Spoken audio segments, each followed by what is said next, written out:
Thank you.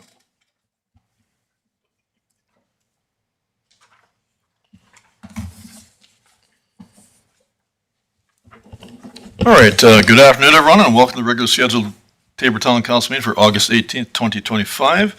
Call the meeting to order and ask for adoption of the agenda as presented, please. Councilor McLean, Thank you, Mr. Mayor. I move that we adopt the agenda as presented. motion on the table. All in favor? Carried unanimously. Thank you. Item 3, public hearings. We do have 2 public hearings related to public hearing direct control DP-25-101. So we'll call that public hearing to order. And understand members of the public in attendance who wish to speak against or for direct control development application 25-101 will have a 5-minute time limit for speaking and must state their name for the record, as well as must state if they are speaking for themselves or on behalf of any group or organization. All right, Mr. Tebow. The first public hearing is to do with the multi-unit dwelling out in the Meadows. And we have Selena here with Hillary, who can speak to what we have, and then back over to council. All right, thank you. Welcome, ladies. Good afternoon, Mayor and Council. Good afternoon. So today we have a public hearing for out in our direct control district. They're looking to put up a multi-unit home out there, or multi-unit dwelling. And we did receive written correspondence today before noon as well. So that's not in the package, but we do have it here to present. All right, and anything else forthcoming? Nothing at this time. All right, did you want to read what you have in your information package? Yes. So it's titled DP 25-101, 4806 72nd Avenue, Unit 104, Plan 2510388 Direct Control District 4, to whom it may concern. This letter is in opposition to the above-mentioned construction project. There are several concerns raised in recent conversations in the neighboring dwellings and future developments surrounding the mentioned project. A safety concern is traffic in the quieter area directly to the south and southwest of the address, being that there is a walking path and many older, less physically able tenants that reside or are looking to move or buy in the area that will find the area congested and traffic busy. Another concern is that that of parking. There is limited parking as for the house and the modular home trailers that already exists, being that there will not be enough parking for the amount of housing coming from the existing 2 already built 2.5-story buildings. How will there be accessible parking for the tenants of the proposed building? And then they go to congestion. Like this makes it unsafe for younger kids and elderly accessing the park, as well as traffic parking pointing south, so on 48th Street, and then turning around at the end of the street. The decreased privacy is another issue. Taller buildings lead to overlooking issues where residents in the new multi-dwelling units can see into the yards and homes of the single-level homeowners. The visual impact that occurs when buildings, these large complexes, clash with an open aesthetic of a neighborhood that is dominated by single-level homes. It leads to a visual mismatch that any potential buyers might find unattractive.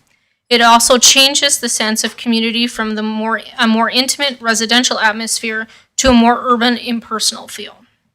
As stated, the Meadows contract under Schedule A, Number 4, Landscaping Guidelines A, at least 70% of the area of the front yard of a unit shall be planted with vegetation, and clearly that will not be done because of the parking needs of these buildings. This goes against the contract, which we all have to abide by. Another point to bring up is straight off the website of the Meadows, tabor.ca, in frequently asked questions section, can I have a basement? It specifically states this community was not designated for basements, yet we have large buildings being built with basements. This is voiding all the contracts that the Meadows sent out to landowners upon purchasing. Infrastructure straight. Regarding utilities, water, sewage, and electrical systems, are they able to accommodate the demands of a larger population that was not counted on when planning was first done? Will it cause issues such as low water pressure and power outages? Lowering property value. For the single-level and modular homes, many potential buyers of these single-level homes seek peace and quiet as well as open space. The construction of these tall buildings will devalue the surrounding properties in the area as it changes the look and overall feel of the area as well as invading on personal privacy because of their height. We have all either bought lots or built homes or are residents in this new development because we were led to believe that it would be a single-level home environment. The appeal to raise families or grow old in an open, well-treated green space with like-minded home dwellings was a huge factor in our decisions. This construction changes the safety of our residents with increased traffic congestion that was never planned for. It also potentially lowers our privacy level within our properties, and we strongly believe decreases property value. We kindly request that all our valid points are taken into deep consideration as to why we ask for you to oppose the request of building the above proposed structure. And then I have all the signatures here. And I'm going to probably not get some of these names quite right, so I will apologize if that is the case. Keshroy Bristol and Stephanie Bristol, who are owners at 4821 72nd Avenue. Dick Murray and Linda Murray, who are residents at 7022 48th Street. Gracelyn Murray, who's a resident at 7026 48th Street. Tony Farewell and Brad Dewick, who are residents at 7049 48th Street. Number 6 Meadows Crescent, Jimmy Plettle. Number 10 Meadows Crescent, Harry, I can't quite make out the last name on this one.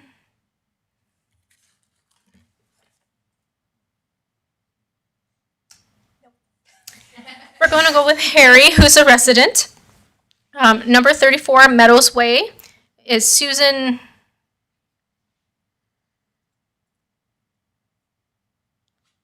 Can't quite make out her last name either. It looks like something Sun Johnson, maybe, who's a homeowner. 7026 48th Street, Will Van Riebeck, who's an owner.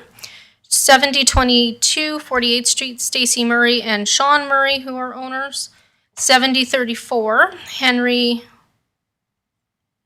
Weeb, who is an owner. 4922 72nd Avenue, Ruben Tykerope, who's a owner, I believe it's what that says.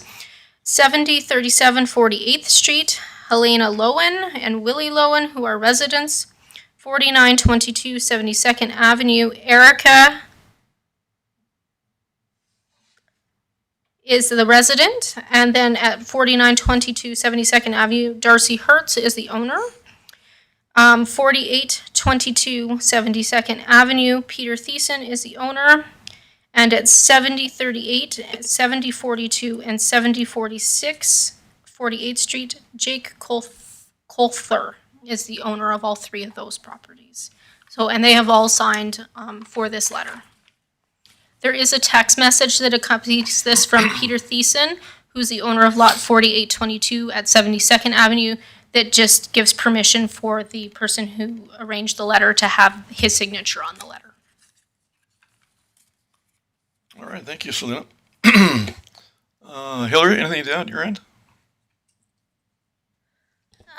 Just in terms of the actual zoning for the property, I'm sure town council has reviewed that within the package, but this is DC4 zoning, and that zoning allows for multi-unit dwellings, and town council does have the discretion to allow for a height waiver, as I do believe has happened previously.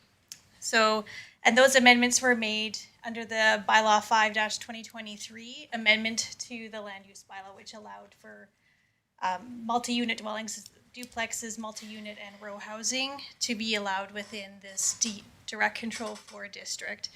And that amendment also allowed for that discretion on the height. It did not prescribe a certain height, but it did say there is a discretion to go higher than the single-story dwelling. So just have that in terms of your information for your consideration. Thank you. All right, thank you so much. Any questions arising? Yeah, well, no, I'm talking about council. Councillor Beckering. Yeah, thank you. Thank you, Mr. Mayor.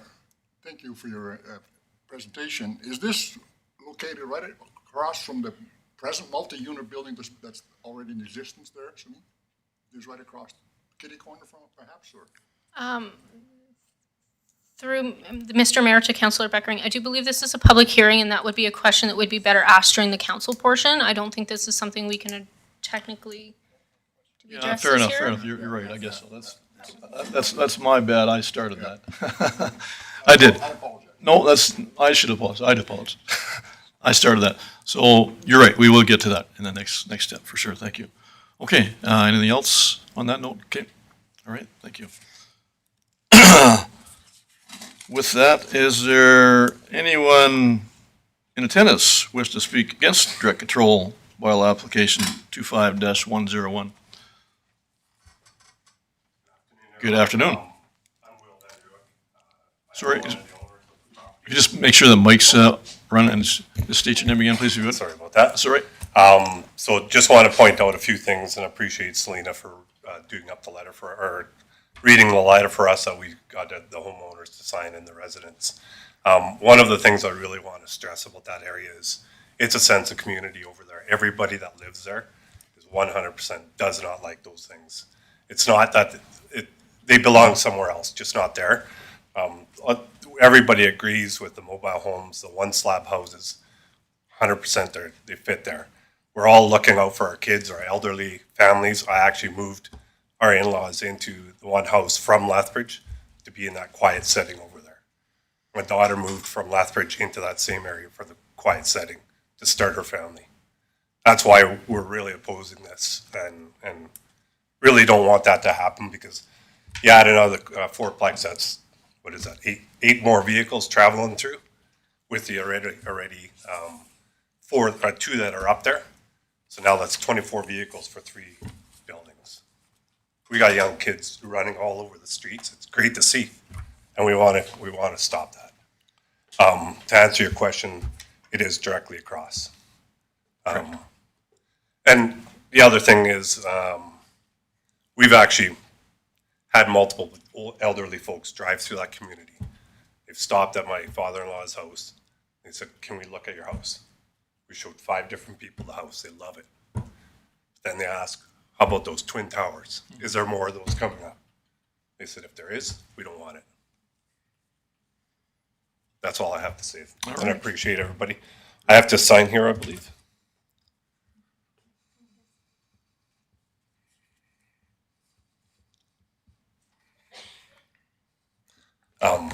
One other thing I just will add is it's a great neighborhood there for what it is, for young families and for elderly folks. If you look at all those single slab houses, they're all ramps for wheelchair accessible people. That's what it's going to be. So, Sorry, could you repeat your name again? I missed it. Will Van Reewick. Thank you. All right, perfect. Thank you, Will. All right. Anyone else present wishing to speak against direct control development application 25-101? Anyone else wish to speak against direct control application 25-0 or -101 a third and final time? Seeing none. Anyone present wishes to speak for direct control application 25-101? Anyone wish to speak for direct control application bylaw 25-101?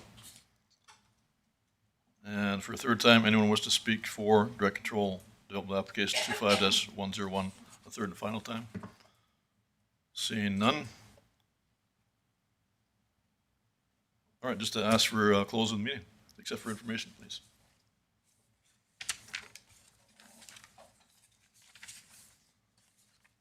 Councillor Sorensen. Thank you, Mr. Mayor. I'd like to make the motion that council accepts for information the input received at this public hearing for direct control development application DP 101. All right, thank you. Motion on the table. All in favor? Carried unanimously. Thank you. Also, on to item 3.2. Call that public hearing meeting to order. And once again, members of the public in attendance who wish to speak against or for land use bylaw amendment 15-2025 for redistricting will have a 5-minute limit for speaking and must state their full name for the record, and also must state if they are speaking for themselves or on behalf of any group or organization. Mr. Tebow? Again, we'll have Ms. Selena Newberry and Hillary Jansen come forward. Council did have a first reading of this, and it also went through the public process. So I'll hand it over to Selena and Hillary, and then back to council. All right, thank you. So good afternoon again, Mayor and Council. So before us now, we have a public hearing for a land use bylaw amendment. So any amendment to the land use bylaw does require a public hearing. This one is for a rezoning of some properties up on the north end of town in our Eureka area, industrial area. And they are they are seeking to rezone these from the current zoning of medium industrial to institutional recreational. So, and then that would allow them to apply for any of those uses within that institutional recreational district in the future for this property. We had not received any written correspondence or other types of correspondence directly on this public hearing. All right, thank you. And Hillary, anything else? No, I don't have anything to add at this time. Perfect, thank you. All right, anyone present who wishes to speak against land use bylaw amendment 15-2025 for redistricting? Anyone present who wishes to speak against land use bylaw amendment 15-2025 for redistricting a second time? Anyone present who wishes to speak against land use bylaw amendment 15-2025 for redistricting the third and final time? All right, see none. Anyone wish to speak for land use bylaw amendment 15-2025 for redistricting? Anyone wish to speak for land use bylaw? Oh, sorry. Yeah. Mr. A, how are you doing? Come on. I'm good. Thank you. Good afternoon, Mayor and Council. Good afternoon. My name is Abe Clausen, and we own the Tabor Guest Home in town here. So I'd like to just read this to you. Since 2022, we have successfully operated the Tabor Guest Home, a duplex with 2 short-term rental properties in Tabor. Our guest home has consistently welcomed visitors from the local area, across Canada, and from other countries. Stays range from 1 night to a maximum of 30 days. Our property is usually fully booked. The strong demand for short-term accommodation in Tabor demonstrates the community's need for expanded lodging options. Based on the ongoing requests from travelers and guests, we now propose to develop a 30 fully serviced RV park in Tabor. This park will provide modern amenities, including water, power, and sewer hookups, addressing gaps not mapped by nearby campgrounds, which currently lack full services and suffer from poor phone reception. Tabor Guest Home has hosted a variety of guests, including families visiting loved ones, travelers passing through, funerals, church ministry, workers on short-term assignments, families between homes, visitors attending local entertainment, canola season. Our proven track record in hospitality and property management positions us well to expand into RV accommodation.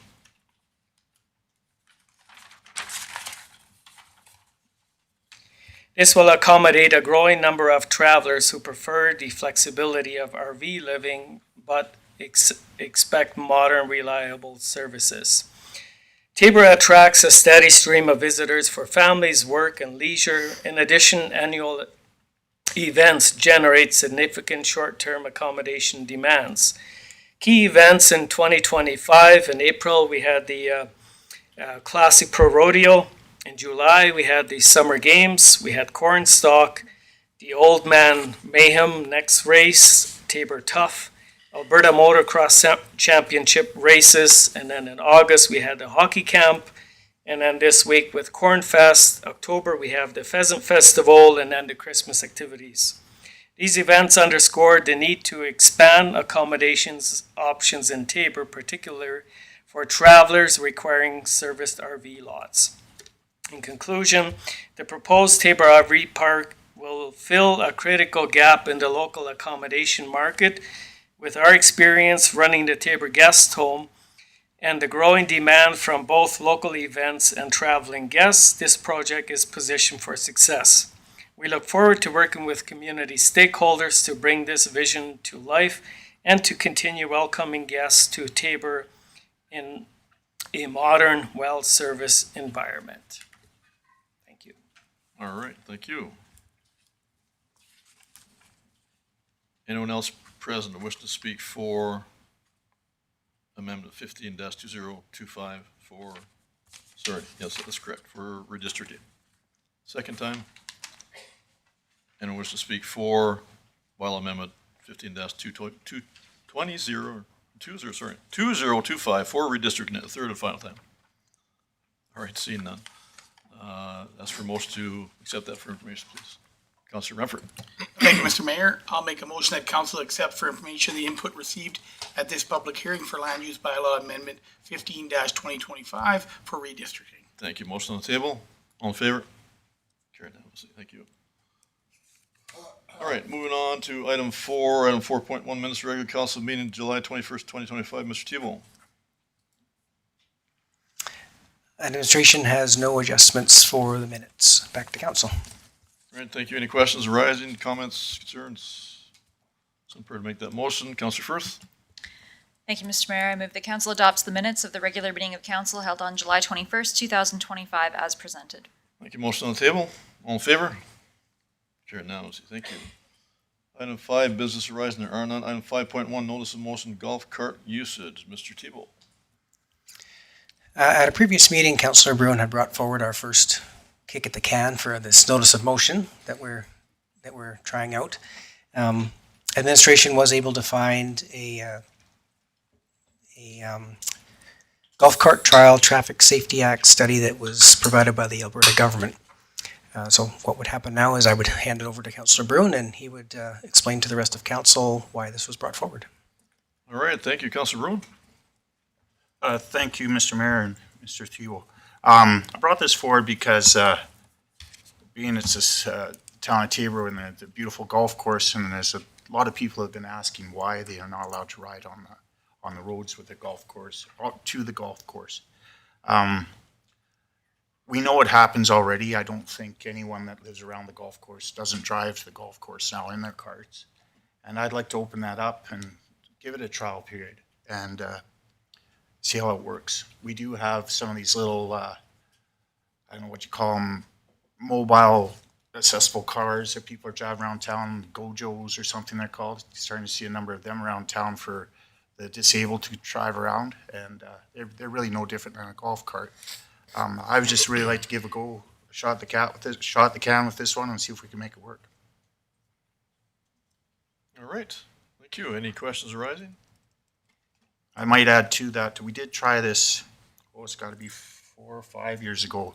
We thought we could do this, and the Alberta government, of course, controls what's allowed on the roads, and at that time there was no rules for it. So, all right, thank you. Councilor McLean.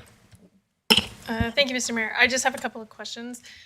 So the intent, I guess, is to get from your house to the golf course, but how do you prevent other people from driving on other roads, and also from younger people from kind of taking the parents' golf carts and kind of zooming around town and, in the golf carts? So I just want to talk about maybe certain roads that are restricted to use and purpose, and what kind of other rules that we're going to. I know that I did read the bylaw from the province, but I just wanted to talk about those couple of things. All right, thank you, Councilor Bruin. I think some valid points, Councillor McLean. I think I do believe you have to be 14 years or older to drive a golf cart. I think that's a rule. 16, is it? So if there's kids running around on them, they're breaking the law, so they should be pulled over. I would suggest perhaps not allowing them on 50th Avenue or Street, the busy streets in town. It'd be more of a residential deal. You can cross 50th, but you can't drive back and forth on 50th. Would be my suggestion for that. All right, thank you, Counselor Firth. Thank you, Mr. Mayor. I also had some questions for Councillor Bruin. So, were you proposing this in every residential area in town, or just the areas that are adjacent to the golf course? That, I'm not sure how we'd handle. My understanding, never owned a golf cart, so you wouldn't want to drive them too far, I wouldn't think, because your battery life and or your fuel. But I'm not sure what the distance of a golf cart is. I remember a number of years ago, the police pulled one over on Highway 3. But that's something I think we should discuss. Like, I think if you live on the very far corner of the town or something, maybe you're pushing your lifespan or battery span. I don't know how that works really. Okay, thanks. All right. Sorry, I just Sure, have go one ahead. follow-up. Actually leads to my next one is, do we have any input, or have you inquired with Tabor Police Service? I'm just curious if they would have any thoughts. I'm sure they would, especially given that they would be the ones enforcing who is driving, where it's allowed to be driven. So I would be interested to hear what the police service had to say. That's also very good. They'd be doing their job if they were pulling them over when they weren't supposed to. So extra workload, I guess it may be, but that's their job. So I would really like to see this go. I would put our name on the map a bit with this trial period with golf carts in Alberta. Tabor in a good light for doing something new and try it out. All right, thank you. Counselor Beckering. Yeah, thank you, Mr. Mayor. It seems to me that there's a few communities in Alberta already have that, Coaldale being one of them. Right, that's right. Yep. Yep. And I think it's an excellent idea, and I think under the alternative on the motion side, I think it's an excellent motion that we should probably implement, and administration can do their job and bring recommendations and with input from all the relevant stakeholders, and we'll go from there. So therefore, I'm ready to make that motion. All right, very well.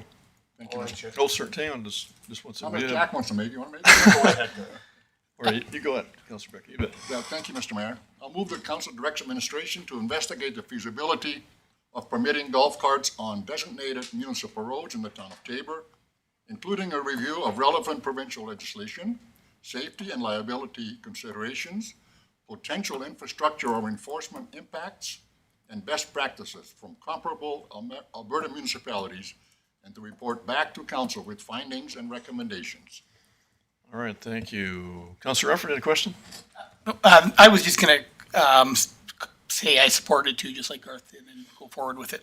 Yeah, actually, thank you, Counselor Beckering, Counselor Rufford. Just to, sorry, Deputy Mayor Rumford, yes.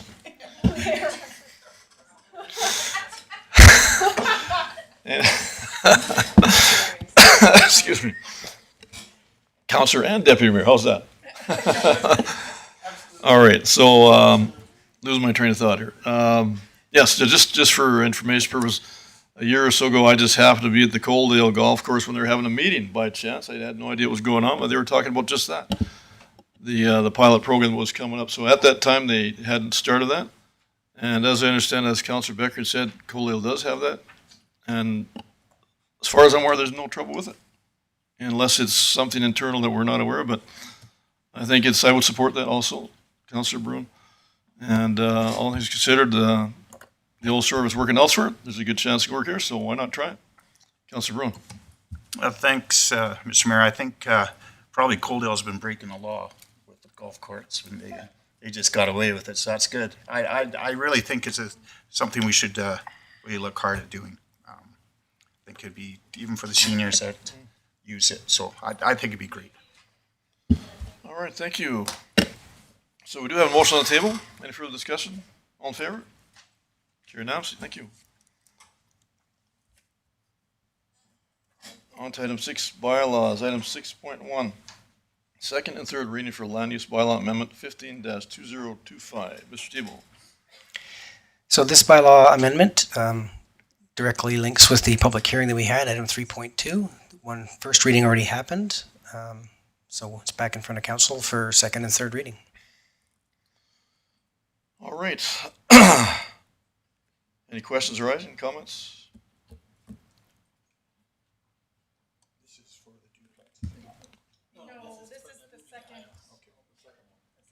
Yes, okay, so we're all on the same page, all right. Counselor Sorensen? So this is designated as M2, so not light industrial, but medium. Is that correct? Right? Yes, that's correct. Yeah. So, and that whole area is designated medium industrial, not light.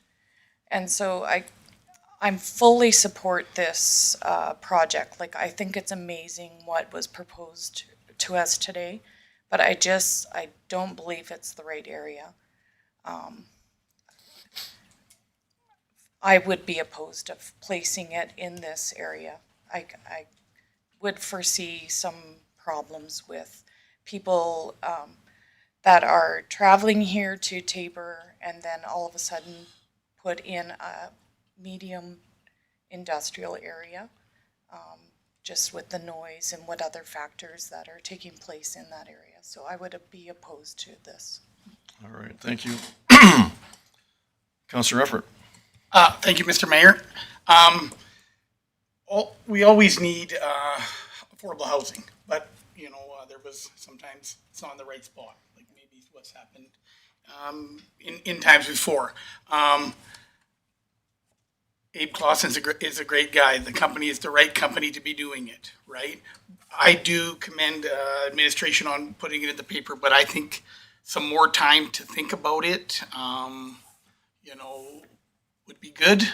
I know we have another place that is very similar to that right now that I've heard stuff about, and I think we just need a little bit more time to think about it, so I would also be opposed. All right, thank you. Counselor Firth? Thank you, Mr. Mayor. On the map that we're looking at right now, the green is, is that institutional, recreational? Maybe Hillary, if you could come up and explain what we're looking at in the map? Thank you, Councillor Firth, through the mayor. So yeah, that's all in institutional and recreational zoning is the green parts there, and then the darker pink is the medium industrial, and the lighter pink is the light industrial. Okay, thank you. So while I do understand the concerns from Councillor Sorensen and Councillor Remford, it is adjacent to like that large green, that's the Agriplex, correct? That's correct. Yeah, so it's not entirely, it's not like we're putting it directly in the middle of an industrial park. Like there is other things that are adjacent to it. And similarly, I am in favor of the project as well, but yeah, I'm not sure if it's the right place, but thank you. Thank you. Counselor Brune? Thank you, Mr. Mayor. I actually agree with Councillor Firth on this. It isn't a terrible spot being that it's adjacent to the Agplex. There's some fair bit of industrial noise in the area there. I think Mr. Clausen did a fantastic presentation and very compelling. So I'm really on the fence a little bit on this one. I'd like to see this this project go ahead. If you had another spot, it would be great, but I like this idea. So. All right, thank you. Counselor Sorensen? Yeah, I just would like, again, to reciprocate. I think this proposition is amazing for the community, and I would fully support the project. But again, like, even with my personal experience with our neighbors and, our personal business and dealing with noise complaints and dust and so forth, like, you never can predict who your neighbors are gonna be. And in not even a light industrial, but medium density industrial, I just could forecast potential problems, and for that reason, I just can't support it. All right, thank you. Counselor Beckering? Yeah, thank you, Mr. Mayor. There's all kinds of nice comments being made, but there's not a motion on the floor, so I'm prepared to make a motion. Sure. I move that council give second reading to bylaw number 15-2025 to amend land use bylaw 13-2020. And I ask the mayor if I could close the discussion, please. Thank you. Sure. That's very right. well. Absolutely. Motion on the table. All in favor? We can discuss the motion. No, I believe you asked for the discussion to be closed, correct? No, I did not. Sir, what did I I asked miss? if I closed discussion because I made the motion. If I close the discussion after discussion. the Oh, last- I'm sorry, I misunderstood. Okay, very well, thank you. All right, Counselor Renfro. Oh, yeah, no, if he wants to motion and he wants to close discussion, we can vote on this one. Yeah, that's what I'm saying, so. Okay, I did understand that correctly. All right, so we do have a motion on the table. All in favor? What am I missing? What am I missing? No, Mr. Mayor, I'm sorry. Sure. I made the motion and I reserve the right to close the discussion after discussion's been made. Or Oh, as okay. a mover of the motion, Okay. I have that right, Mr. Mayor. So we're, So there's all kinds of discussion that can discussion. happen before that, right? Right, So, so discussion can happen. That's what I Yes. thought initially, but all right. Yeah. Not sure I got thank that messed thank up. you. Thank you. All right, so, Counselor Renfro. Yeah, I mean, I've kind of said what I've said, Mr. Mayor. Like I said, I think it's a good idea. I mean, but like I said, I'm fine with going with the second reading right now. Yeah, I'm good now. We can vote. Let's vote. Counselor Sorensen. I'd just like to request for a recorded vote if that's possible. Very well, all right. Any other discussion? None? Counselor Beckering? Thank you, Mr. Mayor, so I can close discussion. You bet. Yeah, I think the gentleman that made the presentation, Mr. Clausen, he's a very astute businessman. He's been around the town for a long, long time.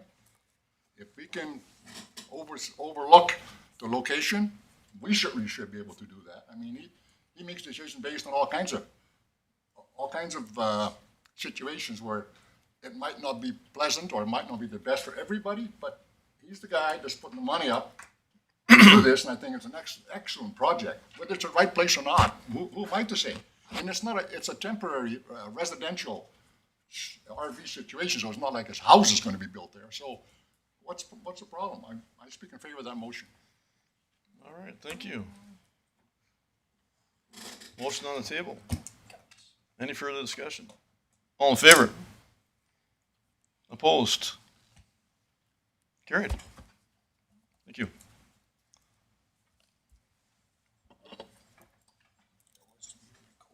It was. That is a recorded vote, correct? That was asked. It was defeated. It was a 4-3 split. Or sorry, it's my, geez. Counselor Becker, you got me all shook up. Sorry, yes, it was. It did pass. The motion passed, but a 4-3. Yes. Correct, yes. Counselor Sorensen, Counselor Everett, and myself opposed. That's right, okay. Yep, we've got it recorded here appropriately. Okay. Did you have another question, Counselor Becker? Ready to make a motion? Very well. That council gives third reading to bylaw 15-2025 to amend by land use bylaw 13-2020. All right. Counselor Sorensen. I just request for that to be recorded also, please. All right, very well. Motion on the table. Any further discussion? All in favor? Opposed? The same. Carried. Thank you.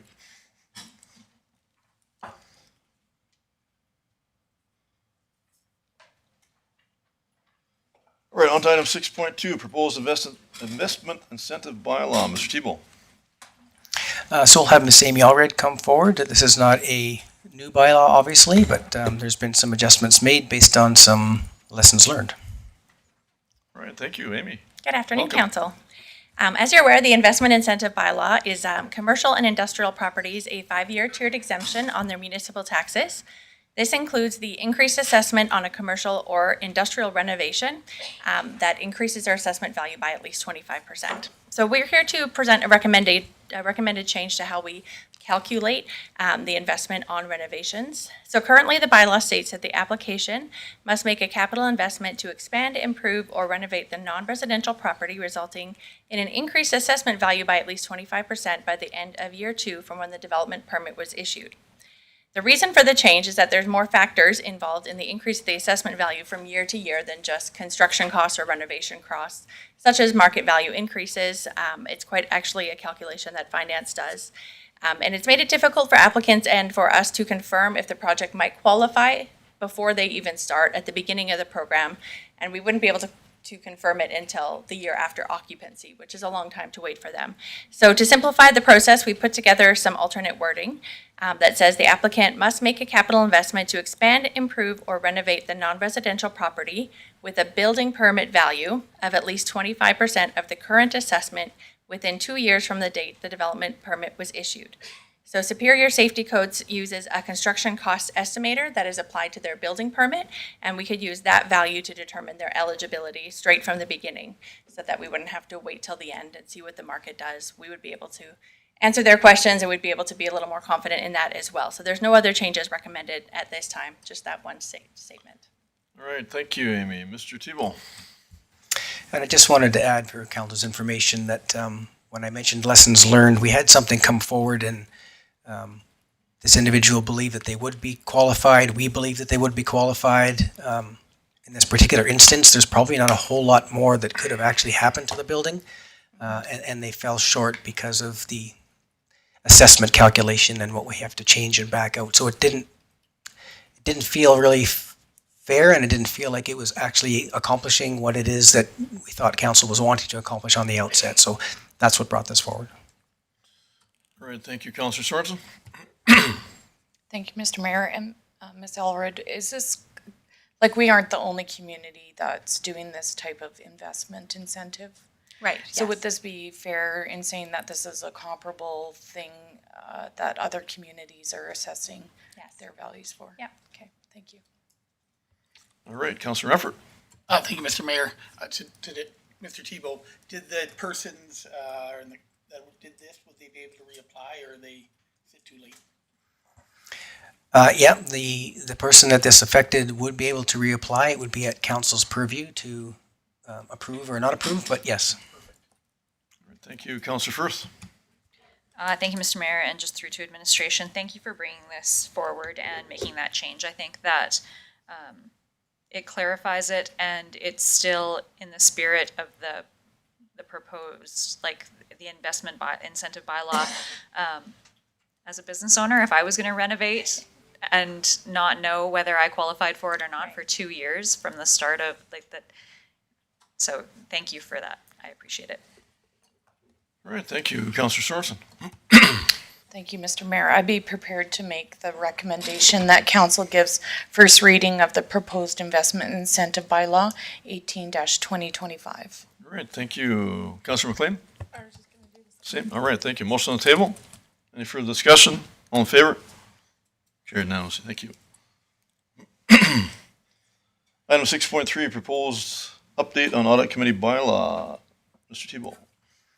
I'll ask that Corporate Services Director Rob Osmond come forward and explain this recommendation to council. All right.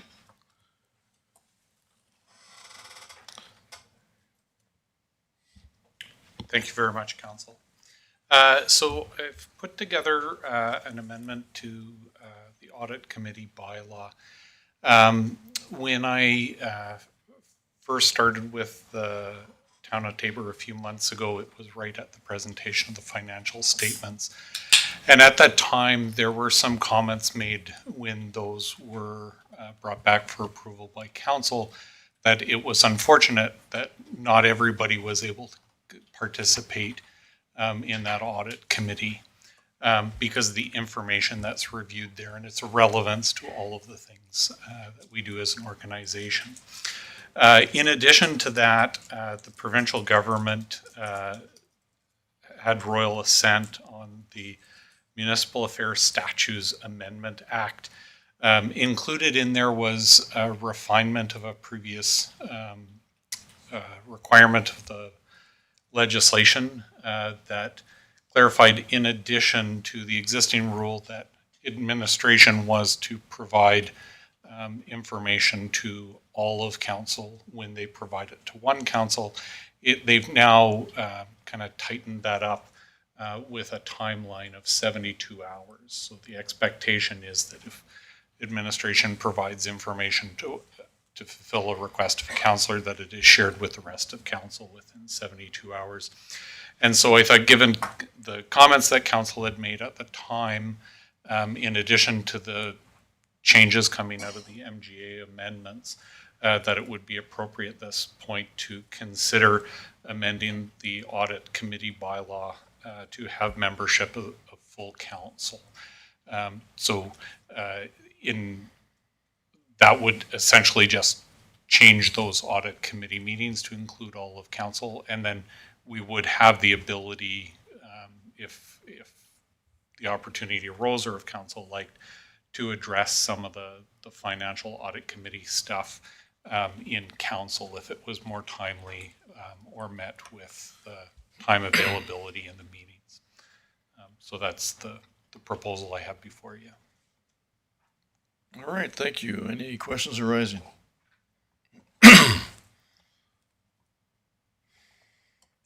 Councillor Rumford.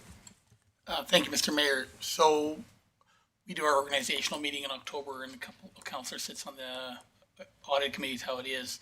I guess the person who sits on that, do they see a benefit of everybody being there? I don't know who's sitting on the, is it you, Councilor Sorensen? Do you see a benefit of it being everybody? It is a high-level discussion. To me, it's very valuable, but we do report back. So I guess, like, I do see value in everyone attending so that everybody understands what's the situation is. So yeah, I would actually find value in this. I do have more questions. Sure, you bet. Go ahead. Thank you, Mr. Mayor. I do see that there's more changes in this draft than just making all of council part of this committee. Part of it is the CFO position, the actual definitions taken out, and maybe their role is taken out of this bylaw. So I was just wondering, like, normally we see the changes, the red lines, everything, and in this actual format, it's not shown. So I was wondering if we could actually see all of the changes and what are all the proposed changes to this bylaw.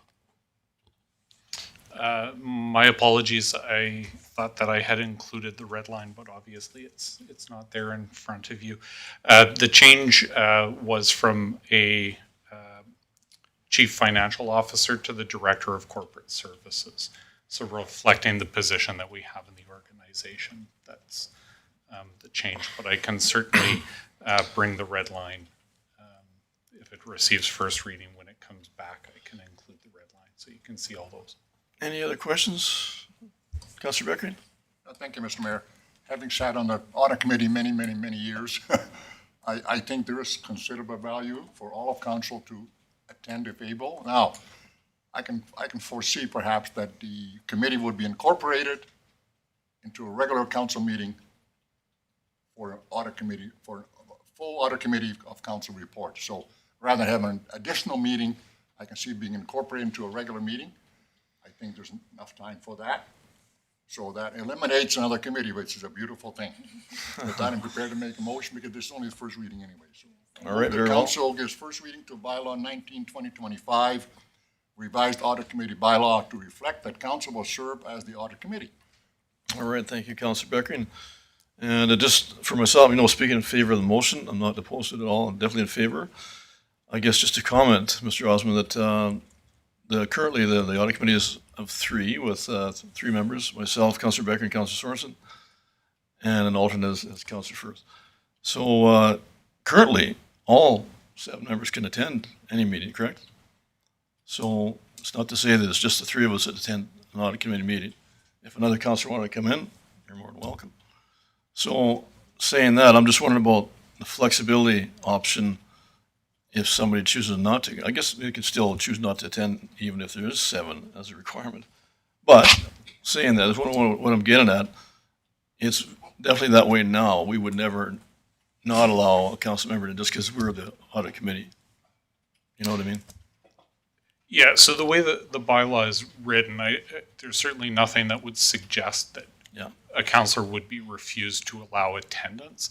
But because there are only the 3 and the alternate appointed to Right, right. So the work of the committee would be done by those, even though you might have other counselors in the gallery. Right. Which doesn't really align with some of the other things that we do with. Yeah, I guess the only other comment I would have is I'm not disagreeing with what Councilor Beckert said either, as far as aligning and rolling into another council meeting or extension. But also saying that it could be another hour and a half on our already lengthy meetings.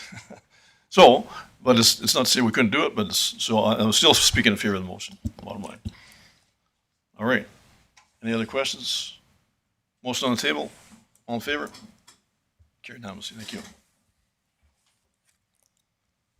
On to action items, item 7.1, DP-25-0101, 4806 72 Avenue, multi-unit dwelling, 4 units. Mr. Tebow.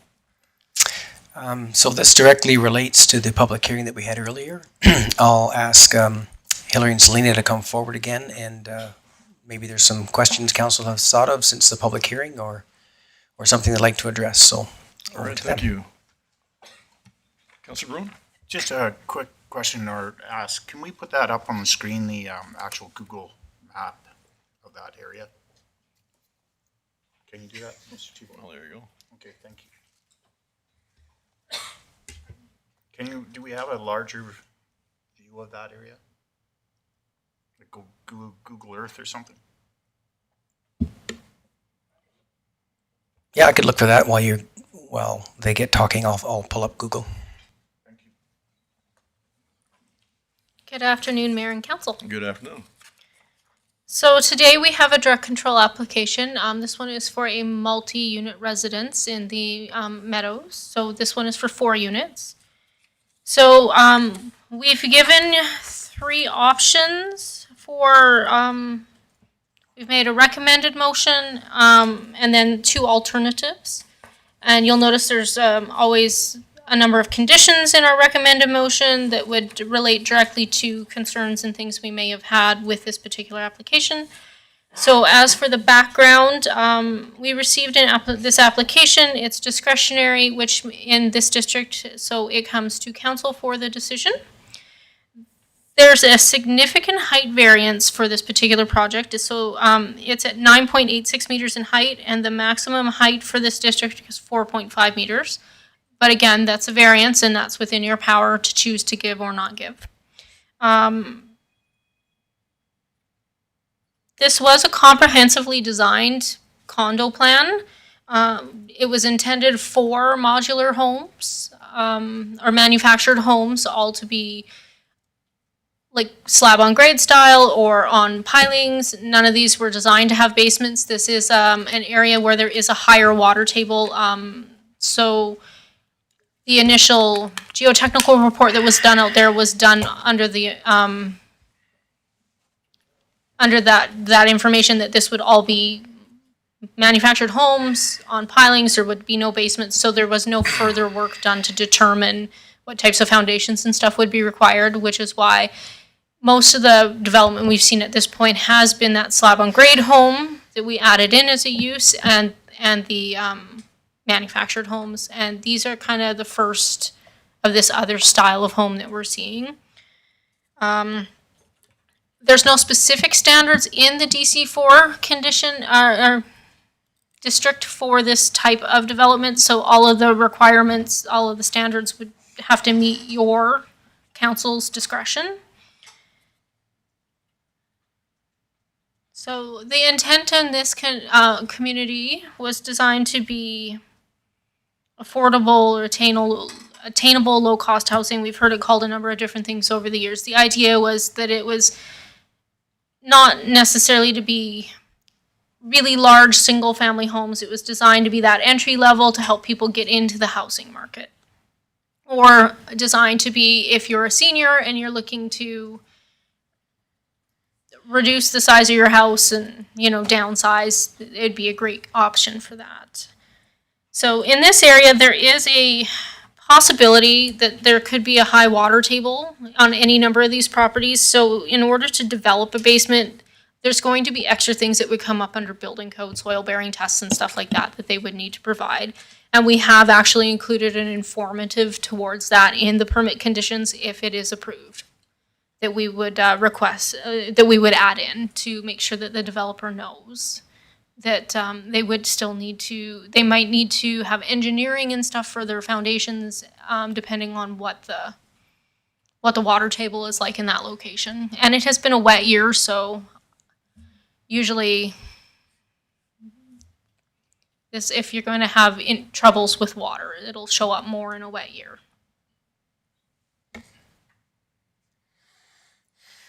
All right, thank you. Any questions arising? Councillor Firth. Thank you, Mr. Mayor. Not questions, but just comments.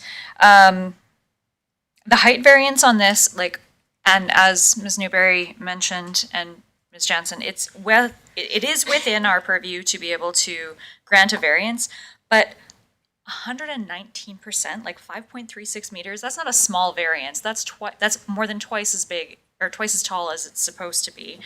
And it's a tough situation. We need more housing. We need more attainable housing. We need more affordable housing, more rentals. We all know this. But it feels unfair to the current owners and residents to, when they purchased, thinking that there were architectural controls in place and that it would be a certain way. And then now there's these homes that don't necessarily fit. And I did have a question about the process. Should this have been applied for before the building was started? So, Mr. Mayor, through to Councillor Firth, this building actually hasn't been started. Okay. This is a new building, and the work did not precede the application on this one. Okay. So we do require a sign off on the architectural controls from the developer who currently has that.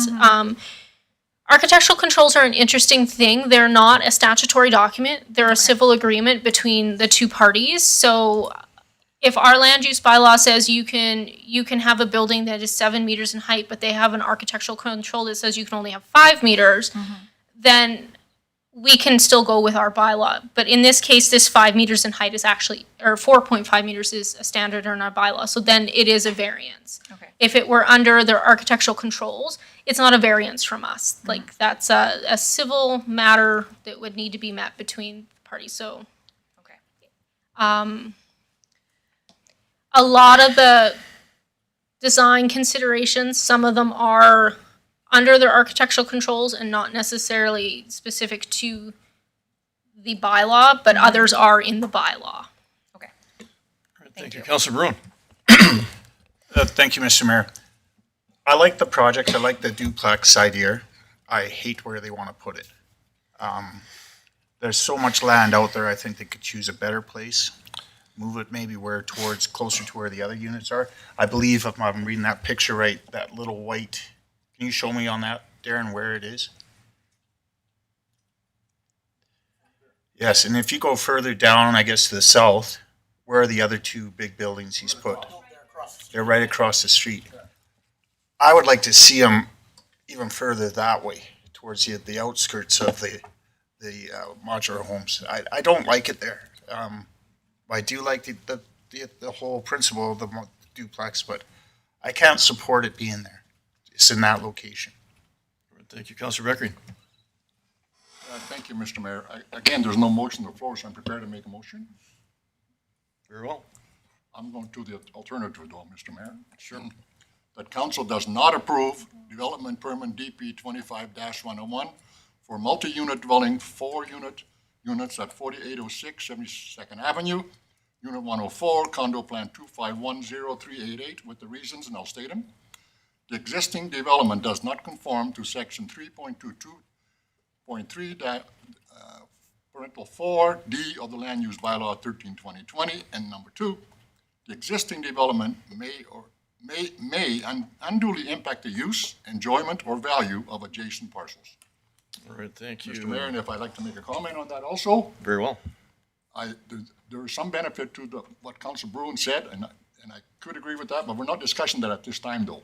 Correct. I think the location is horrendous. I know there's 2 buildings right across the road there. I know that, and there was lots of problems with that, and it went ahead.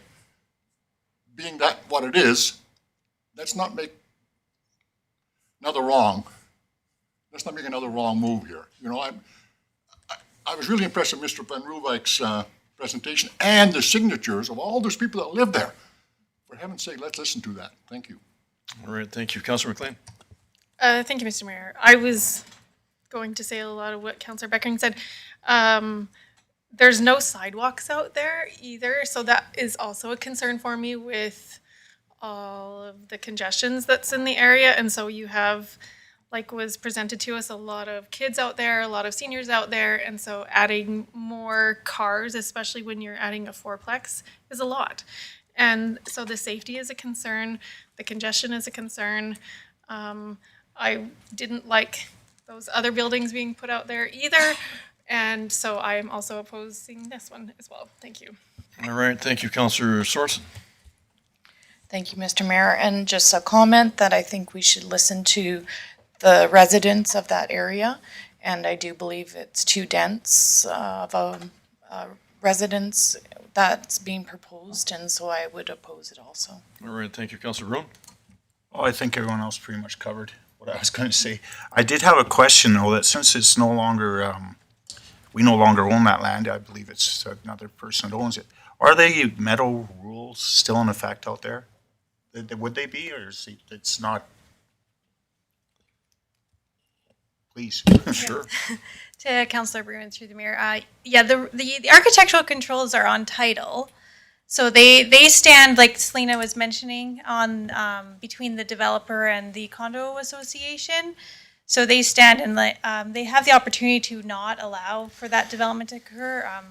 For whatever reason, they did allow those other ones to occur. I'm not honestly sure of the circumstances, but they still do apply. But they're nothing that the town, we don't apply those rules, but we apply our own rules, and that's why we've given this, in this direct control, the discretion.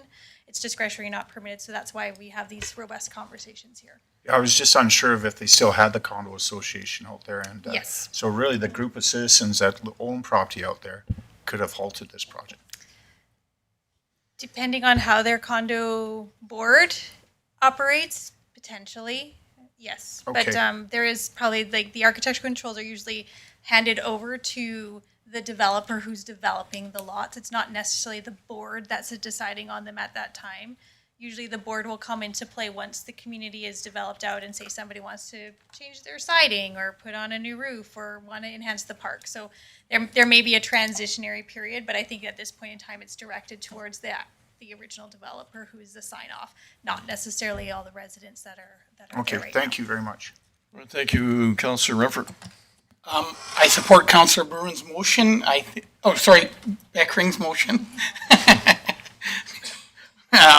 I think, the Meadows has been it's been a hot spot. We're building lots of stuff's being built out there, but the citizens need to be listened to out there, and just to build might not be in their best interest. So I support Thank you. that motion. Mr. Tebow.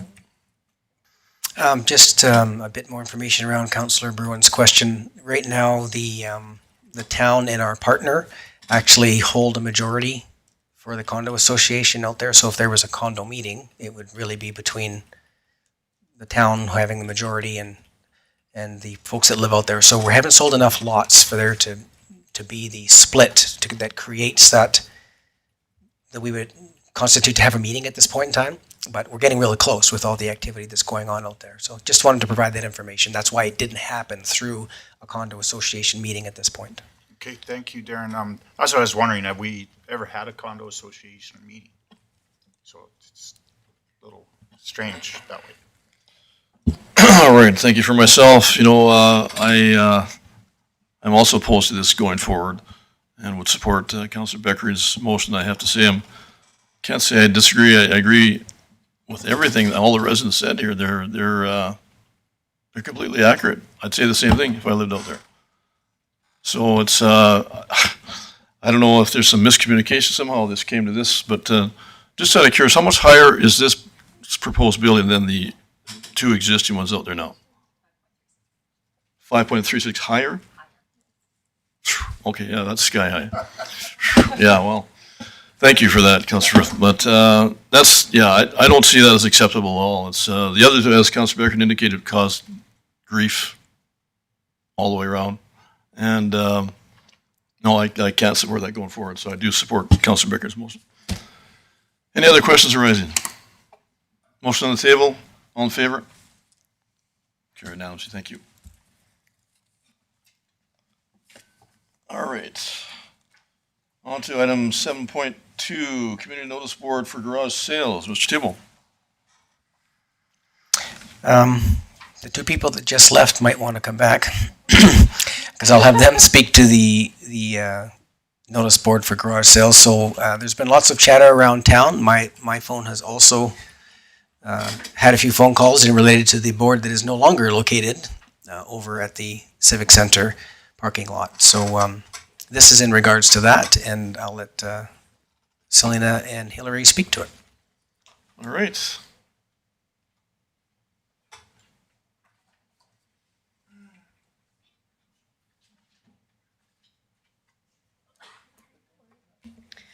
Good afternoon, Mayor and Council.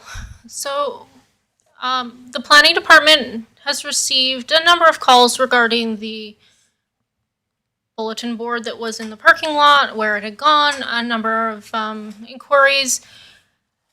This particular one this request is coming to you through us because they had wanted to know how about going to put a sign out there. And there's kind of two options for this area.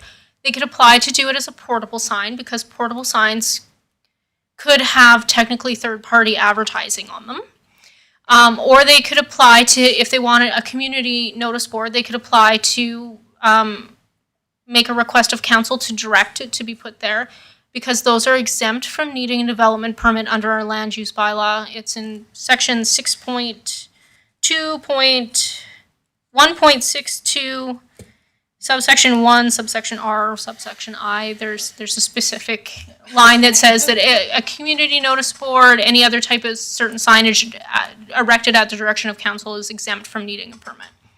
So if they had wanted to go with the portable sign, there would be a fee involved in that and a renewal fee each and every year, and then probably a licensing fee, much like there's a couple other portable signs that have been around for a number of years that are on town land, and there's a licensing agreement, and they renew their signs every so often.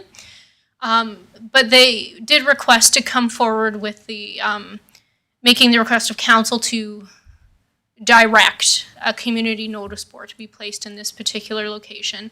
So they would like it to go in that same location as the previous sign. That's where everybody's kind of used to it. We have had a lot of community interest in having something there. And a community notice board is actually a great thing, and it should serve all the residents and the ratepayers in the community. So if it were just the community notice board, I think that's great. So there are several recommendations in this document for you guys. We did request that you do discuss this, and then there are a bunch of alternatives for what you could choose to do or ask of us or further information. All right. Thank you. Any questions arising? None whatsoever. All right. Councillor Broom. Yes, I've also had lots of questions about why our community board was no longer there, and it kind of a valuable resource for a lot of people.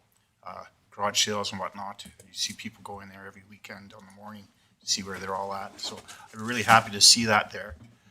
So what we're saying is this person's going to sponsor the board and have his advertising on it. He'll own the sign, or we own the sign.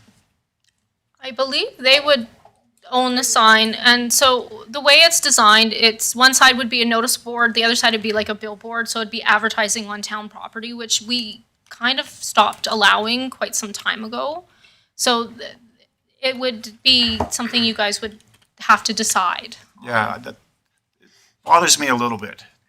Like such a bold 4x8 sign sitting there. I don't know why we wouldn't just, as a town, put up our own board. And that's very much an option. And I would prefer that over, I really appreciate the people that are willing to sponsor this sign, but I would be more comfortable as just a town-owned community board. No advertising on. All right, thank you. Councillor McLean. Thank you, Mr. Mayor. I was just going to make a motion, since there's no motion on the floor, that council could direct the community notice board be placed as per the request and provide drawings. All right, thank you. Councillor Rufford. Thank you, Mr. Mayor. I guess that my discussion would be that, I'm for them, for Power Fuels doing it. Is there any chance they'd be okay to, there's a lot of big need for it, have both the south side and the north side be the same? I guess they would kind of lose their, their big signage of one side being Power Fuels. But if they made the north, how it is on the north, the same as on the south, that would be what I would like. Yeah, I'm fine with that. But I think that we haven't been doing big signage like that, making kind of a, the north and the south being the same. So that would be my hope in their new drawings. Thank you, Councillor Sorensen. So just to clarify, thank you, Mr. Mayor. So there wouldn't be a contract, there wouldn't be like a proposed renewal fee or anything for this moving forward the way that they've put it forward. Through Mr. Mayor to Councilor Sorensen, I'm unsure if a contract would be required. I do believe that if the way the bylaw is worded, if it's at your direction, you would have the ability to also make a motion to have it removed in the future. Am I correct? Yes, there wouldn't be any agreement in place because you would just provide the direction through your motion. And then at some time, if in the future it became a nuisance or it wasn't being properly maintained, administration or somebody on behalf of council could bring that item back and to have it therefore removed. So that's how I would perceive that happening. All right, thank you. Councillor Bruin. Sorry, wrong button. Thank you, Mr. Mayor. Who would be responsible for keeping this sign in shape and removing bulletins and is it Power Fuels going to do this? So I did ask that question, and they did indicate that they would look after taking care of making sure the old notices and things that it's being looked after. There's no inappropriate information and things like that posted. Okay, well, I'm not in favor of this motion. I still would prefer that the town built our own board or put our own board up there and put Town of Tabor Crescent in each corner instead of, I don't think we should be advertising on town property like that. So I cannot support the motion. All right, thank you. You know what? I believe Wanda's maybe got something to add. I'd have you come forward if you'd like to speak to that.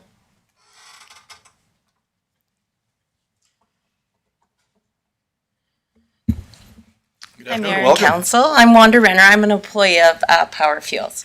And so it was basically my idea as community members were asking us regarding where did the bulletin board go and things like that. So that kind of, Steve, I had an idea about, maybe we should, Power Fuels would sponsor that. So then I moved forward. I have no opposition to making the signage smaller if you like just on the one side. If we can just put maybe smaller on the one side, because the one side would be where people would put their signage, their posters and things. The other side, when Mr. Gardner had it, was just blank. It was just black. That's it. Because we went and took some pictures of his sign. And then we also got a quote regarding how much that would cost to get made. Plus, so the actual framework and everything would probably cost us around $3,000. And then plus if we did aluminum siding for the signage, that's probably, that one would probably cost, that would be $500. And then the smaller one would be maybe about $250 or something like that. So yeah, I think we would be okay with making that one smaller if you so desire. And that's, that's kind of thing. So the reason why we're asking for the exemption of not paying the license is because we are fronting that money up. in front, and we're paying for all of that. And again, in the letter that I submitted to, we would be responsible for making sure that stuff was taken down and nothing inappropriate would be posted on that or the bulletin board. So, yeah. Right.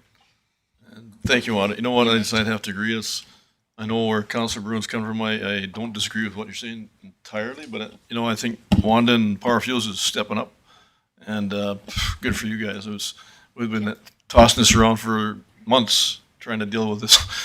And it's when it was available previous and had to be taken down for whatever reason, it was very much missed. So good for you guys for stepping up and doing so. And I completely support this all the way around. Thank you. You bet. Councilor Redford. Thank you, Mr. Mayor. Going back to what Mrs. Newberry said about us having signage around town, sitting on the Municipal Planning Commission, there has been lots of talk about signs on fences and stuff all around town and has to take down. We are kind of then putting a precedent at this. I love the idea of the donation and it's something needed. That's why I was kind of more looking at a different look. But if Councillor McLean wants to go through with that one, I just think we could just be a little different. We are setting a precedent. All right. Thank you. Councilor Firth. Thank you. Yes, I had similar points to Councillor Rumford, but I think this is different in advertising because they're like Mrs. Renner said, they're fronting the money, right? They're paying to build this sign. They're going to maintain it. So that's something that town staff doesn't have to worry about. That's a cost savings for the town. So to me, to have some advertising space for them, for the recognition that they're doing that, I think that's fair. I know it's not typically how we handle signage on Town of Taber property, but I think in this case, it's a little bit of an exception. All right. Thank you, Councilor Sorensen. So I didn't do very much garage sailing, so I'm not sure if the previous sign, did it have any advertising on it previous? It did not. A former counselor placed it there. He did not have any advertisement on it for himself. On occasion, somebody like Mark's Work Warehouse might put a flyer up there, things like that. But it wasn't really sponsored. It was put out there just as a service from one of the past counselors, and then it continued for a number of years, and then when it ceased, obviously people missed it. I know it's definitely an interesting conversation for council to have today. Can I just continue then, Mayor? Yes, you bet. Mr. Go ahead. Mayor? Sorry. So I would be in favor of this. It's not a permanent structure, it's temporary.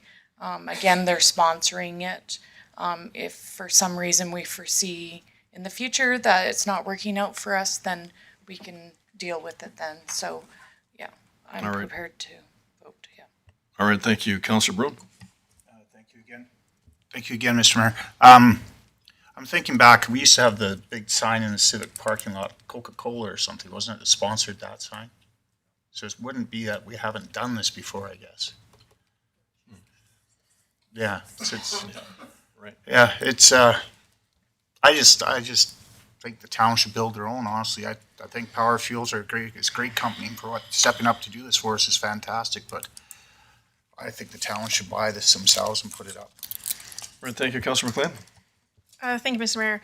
I think it's great that the community is trying to support this. I think let them, that's kind of my opinion, is you have somebody that's stepping up, so let them. I don't think that there's anything wrong with it. A little bit of advertising to show that they're the ones that are providing the sign, great. Kudos to them. That's kind of why I made that motion that I did. All right. Very well. Any questions arising? All right. Motion on the table. Any further discussion? All in favor?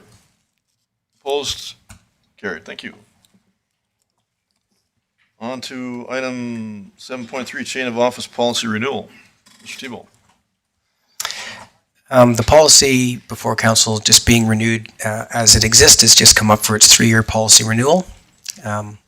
If there was any questions, we do have Megan Brennan here who can answer those questions, but it's same as it was. Over to council. All right, thank you. Sorry, Councilor Effort, you go ahead. Thank you, Mr. Mayor. With no changes, I'm ready to make the motion. Very well. I'll make a motion that council approves the chain of office policy C-12 as presented. Motion on the table, all in favor? Carried unanimously, thank you. Item 7.4, budget amendment, victim services, Mr. Tebow. Again, we'll have Mr. Rob Osmond come forward and provide council some background to the budget amendment. All right, thank you, Rob. Thank you again. So when reviewing the 2025 budget, administration became aware that the victim services unit had not been included in the operating budget for 2025. So this is a grant-funded program.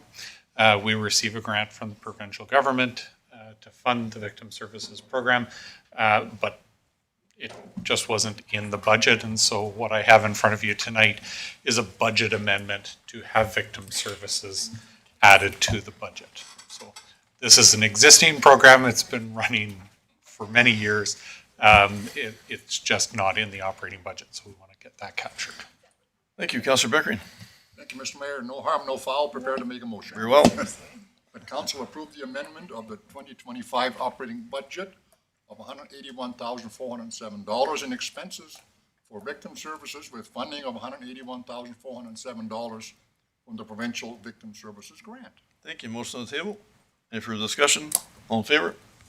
Carried unanimously. Thank you. Thank you. Item 7.5, recreation facility feasibility study. Mr. Tebow.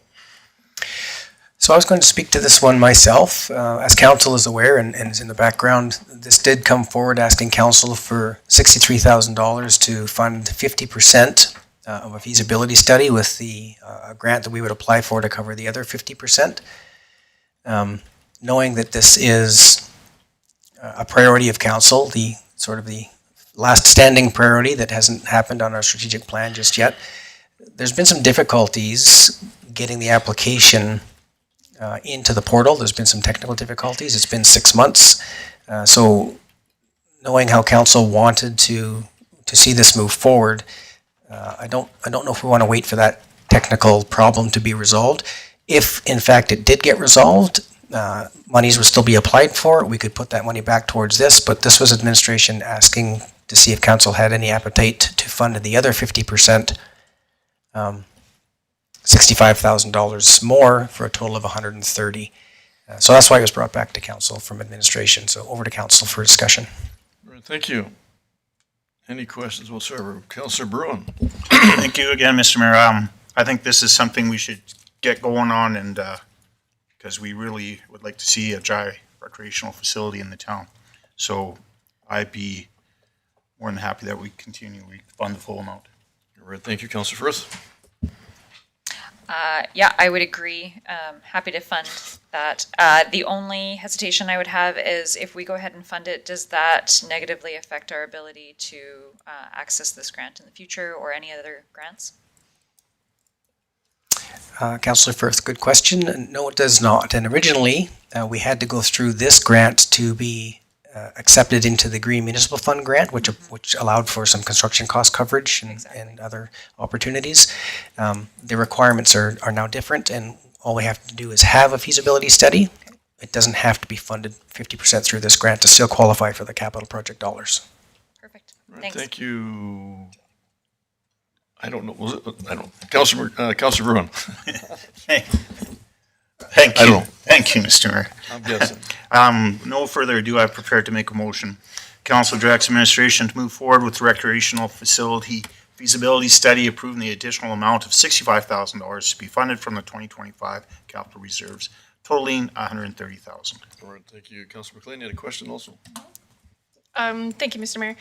I'm kind of opposed, actually, even though I've been in favor of moving this forward for a very long time. I don't think there's anything wrong with waiting a little longer. I did look on that site too, and I don't know if it's just a technicality of just reapplying, but I think that it's okay to wait. I think $65 or $130,000 just to do a feasibility study. I know that there is a lot that goes into a feasibility study, but to just front it all, I think that it is asking a lot, and I would rather see half of it come from the grant. All right, thank you. Councillor Bruin? Speaking in favor of my motion, I don't know, Andy, how many years have we been trying to get this going? 12. Yeah, so I don't want to wait any longer. I'd like to get started on this, and let's be proactive on this and get this going. Yeah, thank you. Councillor Bruin, I would suggest your motion is exactly accurate and exactly right, with all things considered. I support your motion 100%. And Mr. Tebow, what you had said previous is also accurate. Councillor McLean, you're not inaccurate as far as what you're suggesting, but I think the fact of the matter is we've waited how many months for the possibility of getting the grant, Mr. Tebow? I don't remember what month it actually opened. I believe it might have been March. We've been ready since January when we had the previous motion. But we do have a pre-application in there that was approved, but the full application hasn't been able to be put in yet. And like I said, I believe we would still qualify for the grant monies because we had the pre-application, but Right, I yeah. don't know that for I sure. guess it's not a guarantee, but I appreciate that input and that information. But you know, if you wait, you wait, you wait, that's all you may ever do is wait. Right? So for that kind of money, $65,000 difference, let's just do it, get it out of the way, carry on, move on with what we're trying to do and promote this recreation facility sooner than later. All right? So any other questions? All right, without further ado, motion on the table. All in favor? Opposed? Carried. Thank you.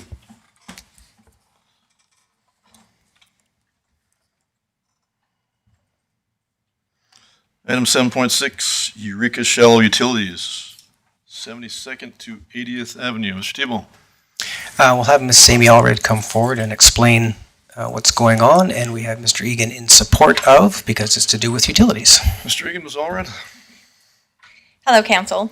So as we continue to grow the Eureka Industrial Park, we are ready for the shallow utilities to be installed along the portion of road on 62nd Street between 72nd Avenue and 80th Avenue.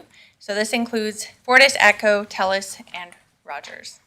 Tollstrip Construction has provided us a quote for the installation of these services for $393,800. What it does not include is any cost for any road crossing conduits, which is estimated at about $100,000, and a contingency estimated at $50,000. So we're asking for $550,000 total for the project. The cost of this project was already factored into the estimated cost per acre that we presented to council last meeting at $137,827 per acre. And as the lots are sold in Eureka, we can pay that off and then return the extra revenue to capital reserves for future industrial development projects. Are there any All questions? right, thank you. Councillor Bruin. Thank you. I think the auction we had just recently is going to be a huge benefit for the Eureka development out there. It exceeded my expectations, that's for sure, and I think quite a few others. So we did good there. So I'm in favor of this. All right, thank you, Councillor Beckering. Thank you, Mr. Mayor. Thank you, Amy. Did it go up for bids, this one? Yep, this is the Tollstrip bid is a competitively tendered result. All right, thank you, Councillor Sorensen. Thank you, Mr. Mayor. I was just wondering, so some of these are third-party vendors who, like clients sign on for utilities, like TELUS and so forth. So we have to pay them to install their hardware.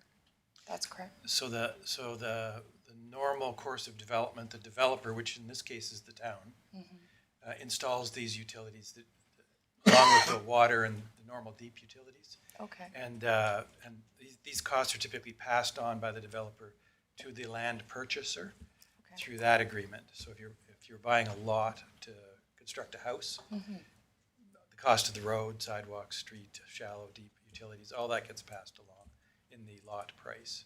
Okay. So we'll recover these costs. Yeah, I just was not familiar that, you know, because they're a private enterprise and they'll be making revenue from it, that we have to pay for them to service the lot. It's a good deal for them. Apparently. All right, thank you, Councillor Firth.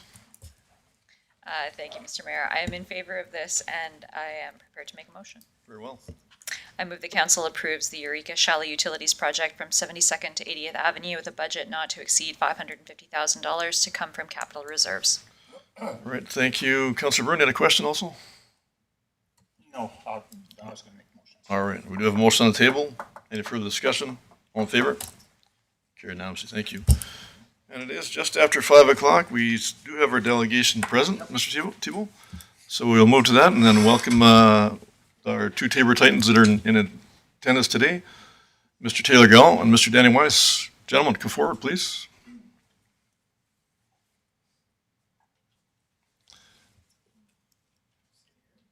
You're welcome to sit or stand, whichever you like, but just make sure the mic is lit with whatever you're speaking before. Yep. That's right, correct. All right. Middle one to turn it when it turns Just red. turn the, yep. There you go. You're lit. You're on. Okay, bear with me 1 second here.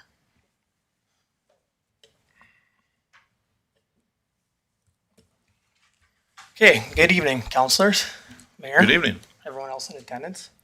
I'm Taylor Gao, who is not aware. I think I know most of everyone of you here. This is Danny Weiss. We're part of the Tabor Titans, and we were at a meeting here in December of 2022, looking for what would be a relief of funds for our tournament, the first tournament we did. And a question, sorry, I'm all over the place here. I just came from work, so. No problem at all. So since that time, the Tabor Titans have helped out just about 1,200 athletes in 3 years. In pretty much every sport that Tabor has to offer. I don't know of anyone that we haven't really touched. So anyways, back in the first meeting we had with you guys, one of the questions was asked, would the Titans ever think of contributing to infrastructure facilities in Tabor? And back then, we were fresh. We had no idea this thing would be where we are now. So we didn't really know how to answer that question. With all the support from the community we've had, we've been able to kind of take on a bigger swing at Cornstalk and helping with Spider Entertainment. And that has turned into a pretty good fundraiser for the Tabor Titans. And we have to kind of give Mr. Ken Olson and their staff giving us a chance. So with that, the reason why we came here tonight is we would like to kickstart basically a pledge or some sort of fund. Is that the funds for a dry facility, which I did hear you guys were discussing. So that being said, the Tabor Titans would like to be the first group to get this kicked off, and we'd like to donate to town $50,000 to get this rolling. Great.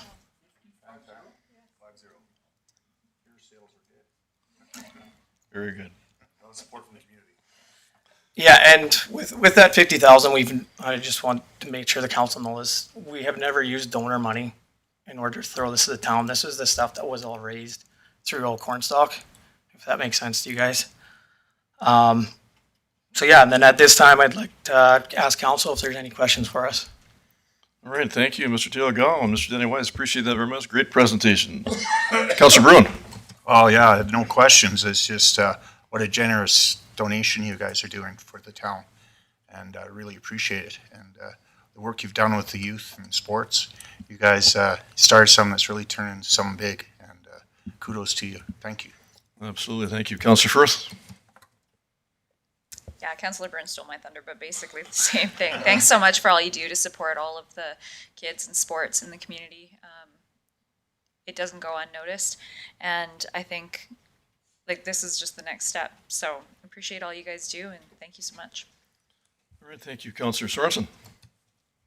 Yeah, I just want to thank you and all your volunteers, and I had a great time at Cornstalk, so I helped donate a little bit. But maybe administration can share with council what this looks like and what that $50,000, where it's going to be held until we reach that point of building that dry sport facility. All right, thank you. Councillor Empford. Yeah, thanks you, Mr. Mayor. I'll jump in before Darren does. And I'd like to say thank you, guys. It was a really nice presentation. Good job, both of you. I know maybe only one of you talked a lot, but right, you always need support, right? But I greatly appreciate a dry facility is something this council has looked at over the last 12 years, and this current council over the last 2 that I've sat on, of doing something like this. I hope with this 50 grand comes, your guys' support and maybe part of a building committee and, a push on that. I'm sure administration, Mr. Tebow has ideas for that, and, we'd love to be part of it with you. Without push from the community, it's the only way it'll get done. And being involved in all the sports, hockey, baseball, basketball, gymnastics, volleyball, everything. It would be easy. You guys would be a great fit. So thank you very much. So I gotta reiterate that as well. Mr. Taylor Gallon, Mr. Denny Wise, Tabor Titans, great job. Super all the way around. This is a first, Tabor Titans, first out. No, nothing better than first, correct? So $50,000, that's huge, guys. We thank you for your support. We thank you for all your many efforts in the 3 years. You've done a phenomenal job.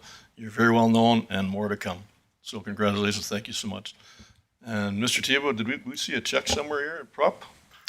We do have a little All right, good. presentation. All right. If I'll just to confirm that. I didn't see that earlier, but I thought that was going to be here, so thank you. it is here. Councilor Bruin? Yes, as you can see earlier, how quickly $50,000 can be spent. Want to make it 65? No, thank you guys.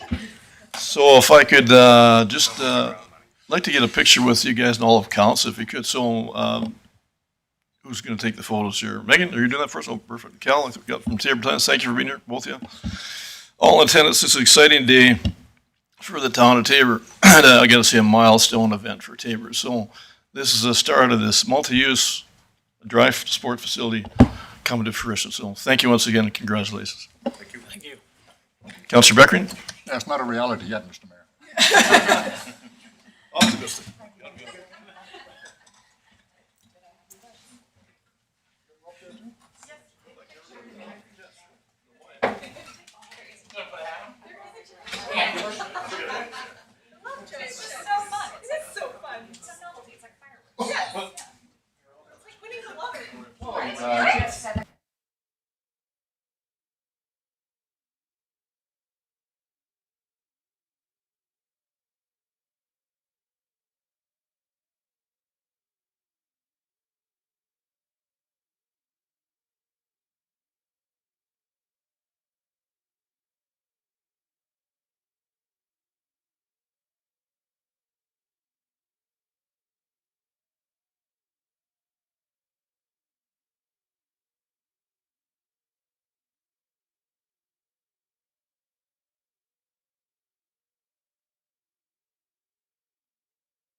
Excuse me, Counselor Sorensen.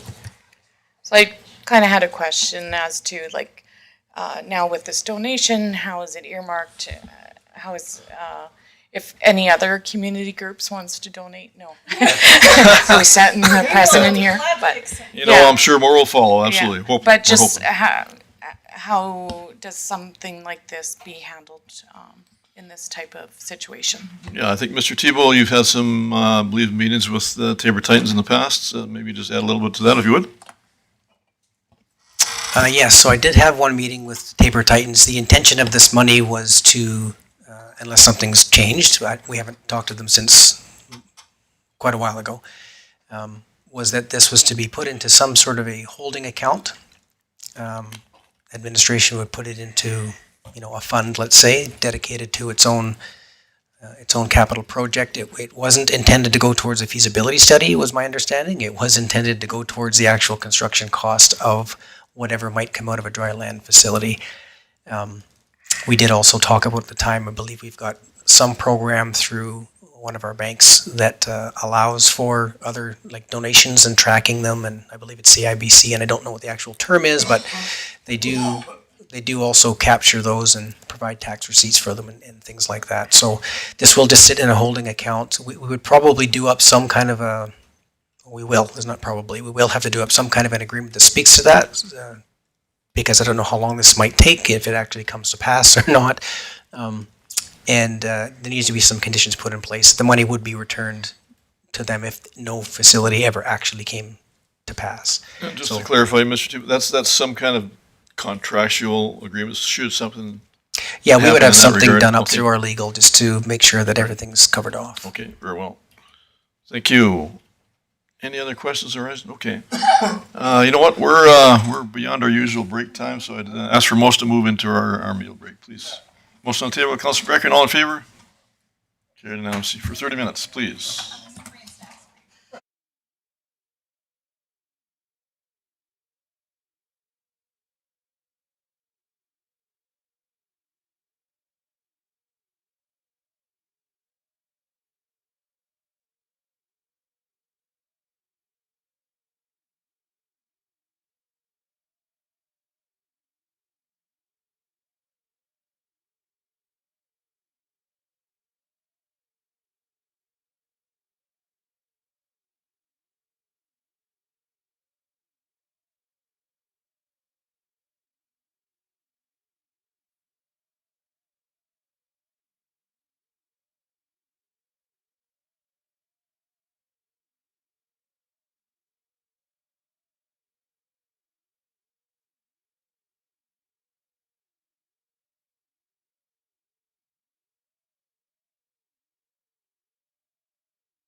to item 7.7, post office rooftop. Mr. Tebow. It looks like we've got Blake here and Chris here. They'll come forward and speak to council about the rooftop replacement unit. All right, gentlemen. Good afternoon, Mayor and Council. Good afternoon. So staff have been working with our HVAC maintenance contractor over the course of the summer to go over different HVAC units in detail to find any issues, do some preventative maintenance, all of that good stuff. And through that investigating that we've been doing, we've identified one unit, which is our RTU unit on the post office, that when they went through and did their full inspection on the unit, they found a bunch of components that have failed on the heating side of it to the point where it was no longer safe to operate. So we've since shut that unit down from heating capacity. It's only working on cooling capacity, which last week evidently that failed. So we were able to correct that issue internally to get the cooling side back up and running, but it was a Band-Aid fix on the unit itself. So the proposal here in front of you guys today is to do a replacement apples to apples on that rooftop unit.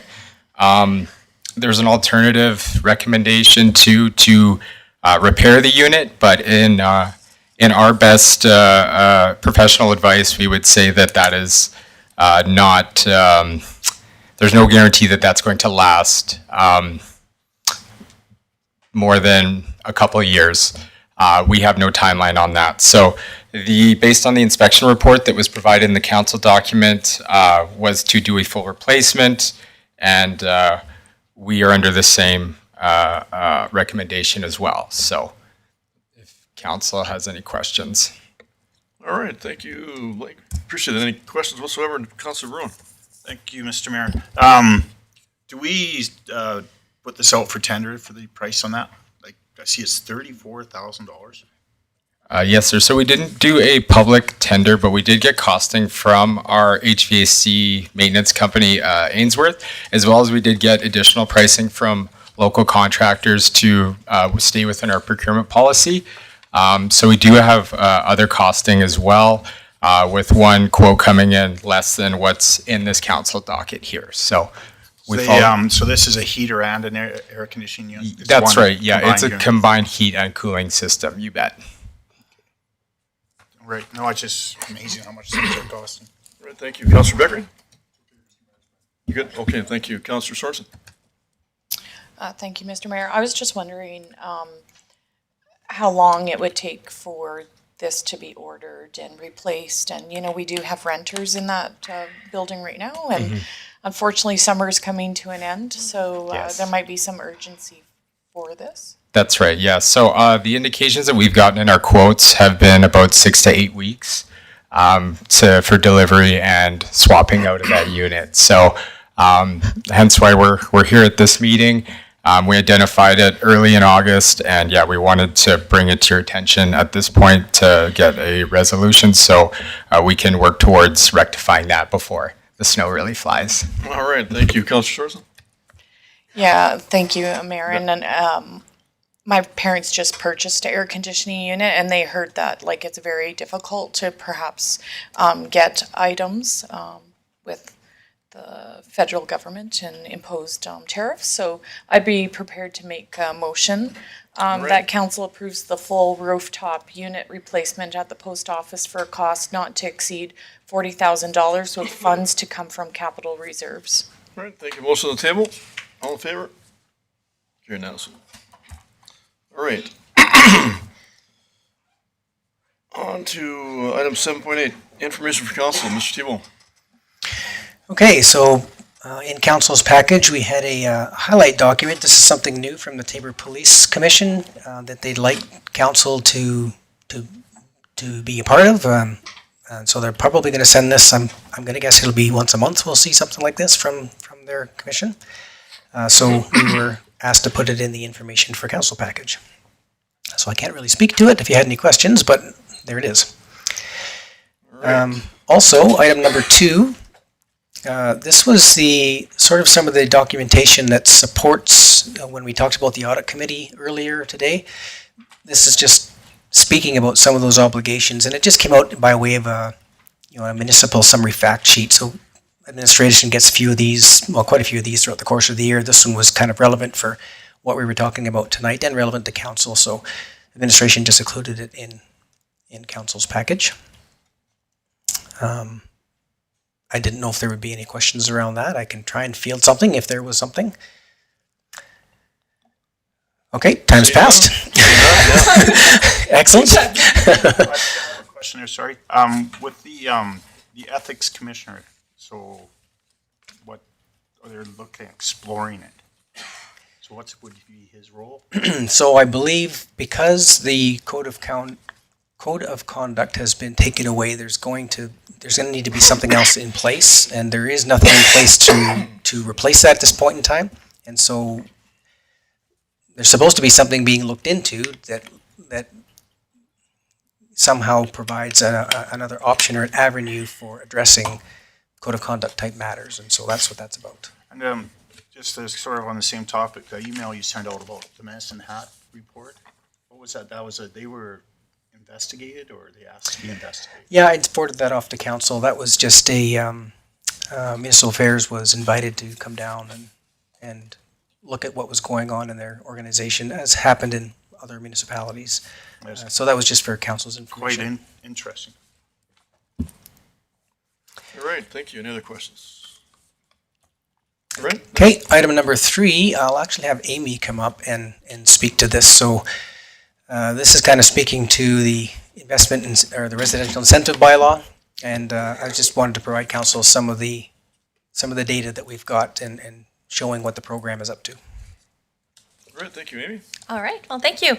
As of this year, we saw some applications reach completion for the investment incentive and the residential incentive bylaw. So some of these applications were completed and ready to start the incentive this year. There was 21 of them that were completed. And we wanted to let you know the total estimated municipal tax revenue, so this is just for approved ones this year, no school or seniors tax, at the annualized full value is about $74,000 for these projects. There were a number of projects that were applied for the incentive and started work in 23 and 24, but weren't finished yet. So we had to look at all of the applications that came in before December 31st, so not including anything that's been applied for this year, but including all those ones that had applied for in 23 and 24.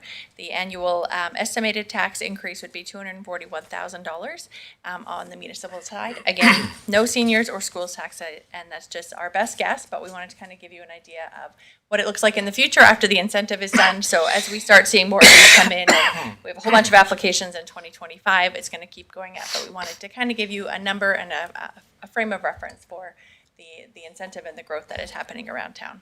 Are there any questions? Thank you, Councillor Beckering. Thank you, Mr. Mayor.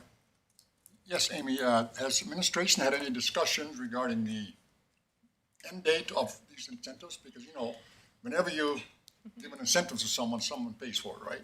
That's right. So have administration had any discussion regarding? We have not had any discussion.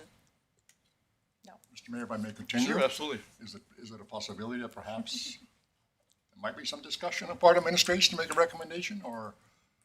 And I'm not going to make a motion here, just make a suggestion, because I can't make a motion because that's the new rules here. And I agree with that. But I'm just wondering if, it's all nice and everything, and it's done its job. There's no doubt about that, okay? Beautiful thing. But there's got to be an end to that, I think, somehow, somewhere. Mm-hmm. I don't know. Absolutely. So administratively, Councillor Beckering, it would be council who would want us to bring the bylaw forward to make some adjustments. There is the ability to do that. Administration hasn't had any discussions up to this point, just wanted to present the numbers.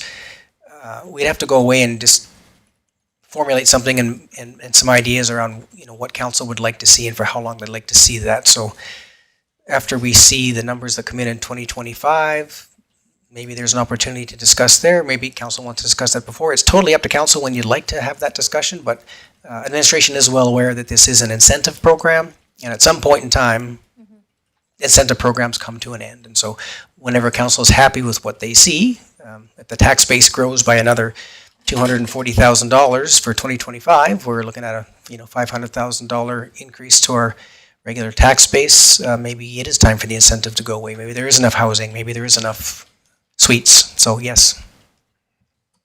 All right, thank you, Councillor Beckering. Yeah, thank you, Mr. Mayor. I just thought I would plant a seed here, that's all. Thank you. Great, thank you. All right. Yeah, thank you. All right, Yeah, that's all the items for the information. okay. So nothing further, no other questions? We're good? No motion required, correct? All right, on to department reports.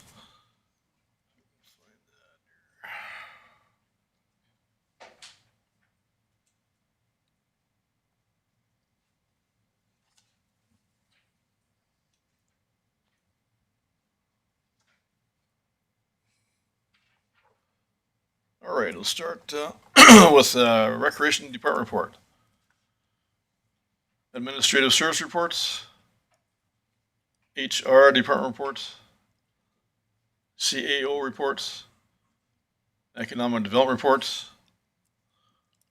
Fire Department reports. Planning and Development report. Councilor McLean? Thank you, Mr. Mayor. I just wanted to make a note of the building permits issued for July 2025 is over $32 million. So maybe on account of Mr. Beckering's, motion of, maybe this incentive bylaw needs to come to an end at some point because we are seeing a huge increase in our building permits. I mean, we don't know exactly how much that is with the incentive bylaw, but maybe we can take a look at that. All right, thank you, Councilor Rowe. Just for Councillor McLean, a lot, 29 million of that is high school renovations. So you do see a huge amount there. So years from now, we'll look back at this year and say, holy smokes. But that is part of that number. So, and back to Councillor Beckering's suggestion, that's something we thought about a year or two ago about an end date sooner or later. And I think that will have to come and build, baby, build before it's over. All right, thank you. What's that? Yeah, right, that was Plan and Development report, right? Yes, okay. Engineering and Public Works report. Treatment Facilities report. And Facilities Management report. No other questions, comments? Councilor Brown? Thanks, Mr. Mayor. I just want to say, I've never seen the grass look greener around the baseball diamonds in Confederation Park. Boy, does it look nice. The guys have done a really good job there. I don't know what kind of fertilizer they're using this year, but boy, it sure looks good. All right, rain helps too, Yeah. yeah. Oh, Water, always water, yeah. This is Yeah, still a very dry year. We haven't Well. had near enough rain yet. So, but no, I just want to give credit to the Recreation Department, how nice the downtown looks there. Our park looks. So, good job. All right, thank you. Okay, on to Mayor and Council reports. Councilor Sorensen, can you start us off, please? Push my button. Yeah. All right, so a little bit slower again because it's summer, but I did have a joint economic development committee meeting. It seems like all of our partnerships with Barnwell, Vauxhall, MD of Tabor, everybody is having a lot of development, a lot of construction, so it's great. Some of the communities have run out of actual lots to be sold, and so they're actually coming up with a plan to develop some more. So I think it's great. I visited with MP Bexty, so it was a privilege to actually meet him in person. I attended Tabor's Table, which was a lovely event, and thanks Miss Allred and all her volunteers for putting that event on. I'm not sure if this is part of last month or this month, but the Stars helicopter was here in town, and I was welcoming and supporting Tabor's charity auction because they had their logo actually affixed to the helicopter, just because of the amount of donations that they've made over the several years. And I attended Cornstalk, and it was a great event. And I also attended Tabor Shooting Foundation. The IPSIC national event took place. It was a great event, and I'd like to just thank the MD for supporting that event, and hopefully all the winners had fun. All the participants had fun. All right. Thank you. Councilor Remford, Deputy Mayor Remford. Thank you, Mr. Mayor. I attended the meetings I was able to attend. I attended Clearview's Residents Barbecue. I went to the Verset Camp Barbecue, and I was in the rink, and I'd like to, the rink staff, the rink looks great, the ice was great, everything went awesome around. You know, I talked to the Verset, like with the trailers and that, they were very, very happy. They were very happy with the pool. You know, they got maybe another year left on their contract, but I think they're gonna be here to stay for a long time. I heard the Tabor table was great. I wasn't able to attend. My wife went and said it was great. I went to the IPSC shooting. I'm hoping to see them guys come back. They did a real good job at the MD's thing. I'd like to thank Spider Entertainment, the Titans, for being part of the Cornstalk. Everybody that goes to it. I mean, it's turned into something way bigger than I think they ever thought it would. And yeah, that's it. Oh, have fun at Cornfest, everybody. It's coming. It is. Perfect, thank you. Councilor Bruin. I attended all the meetings that I was supposed to attend. Basically what Danny said there about everything in Clearview Lodge, I was able to stop by for just a few minutes to the barbecue there. It was good to see people there, and we had a good turnout, I think. Cornstalk this year was amazing. Kudos to Spire Entertainment for the show they put on. The people that brings into this town is unbelievable. That's really good. I was at the IPSC shooting range. That's a really neat learning experience. How difficult the federal government has made for the shooting clubs to exist anymore is sad, and hopefully that changes. Just look at my notes Danny wrote for me over there. I did everything. I've been busy. Nice, we had some rain. Things look great. On to you. All right, thank you. Councilor Firth. Thank you. I attended all the meetings that I was able to. I did miss a couple because I was away. I also attended the IPSC Canadian Handgun Nationals shooting competition at the MD of Tabor Shooting Complex. It was a great experience. I met with Marina Marchand, the Assistant Director for Immigration, Refugees and Citizenship Canada, on behalf of, or with Tabor and District Community Adult Learning. And I attended a Cornfest meeting, like Councillor Remford said, it's coming. Parade is Thursday at 4:00. So enjoy, volunteer if you can, have fun. Absolutely, thank you. Councillor Beckering. Thank you, Mr. Mayor. I attended the Shooting Foundation festivities. I don't know why these people do what they're doing, but it's up to them. I'm not a big favorite of guns. I also attended the meeting with our MP, newest MP, David Bexty. It was all right. That's all I got. Thank you. All right, thank you. Councilor McLean. Thank you, Mr. Mayor. I also attended all the meetings I was able to attend. I did miss one. I also attended the Chinook Arch Regional Library Board, and I was also in attendance with meeting our MP, David Bexty, and it was an okay meeting. It went pretty well. It was good to have a face-to-face conversation with him, so it was really nice. Thank you. Great, thank you. As for myself, a variety of check signing requirements, meetings, etc., as per normal. As far as events, I also did attend the Stars Charity Auction. That was a phenomenal event and exciting for the, I believe it's over $2 million, Councilor Sorensen, that they'd raised over the 29 years, I think it is. And as such, they got their charity auction on the tail rotor of that new chopper, the Stars' newest helicopter. So kudos to them, and more to come. I also had the privilege of attending Calgary City and watched our own Tabor Chaos in the provincial championship game. Got to be about the most exciting game I've seen ever in any game. The Chaos, they had a great season all the way around. I think they lost 3 games all season. They were up against the Lloydminster team that hadn't lost all season, period. And the Tabor Chaos lost a tight one, right 9-8, right to the last couple of seconds. And I honestly believe they did such a great job. But had they tied that up, when they were awful close to doing it, they'd have probably won that in the overtime. So, pardon me?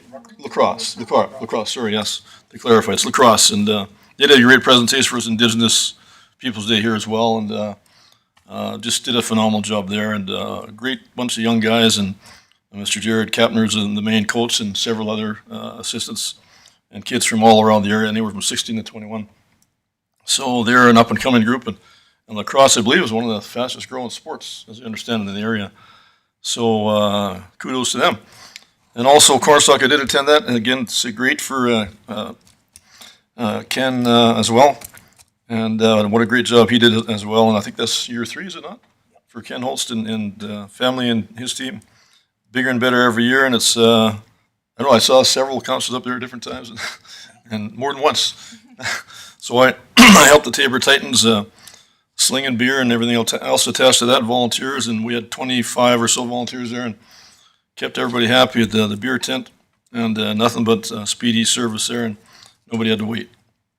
I did also attend the Tabor Shooting Foundation range and the IPSC handgun competition, and my background is shooting and shooting sports, hunting, shooting, and I'd never seen that IPSC in action like that. That was quite phenomenal.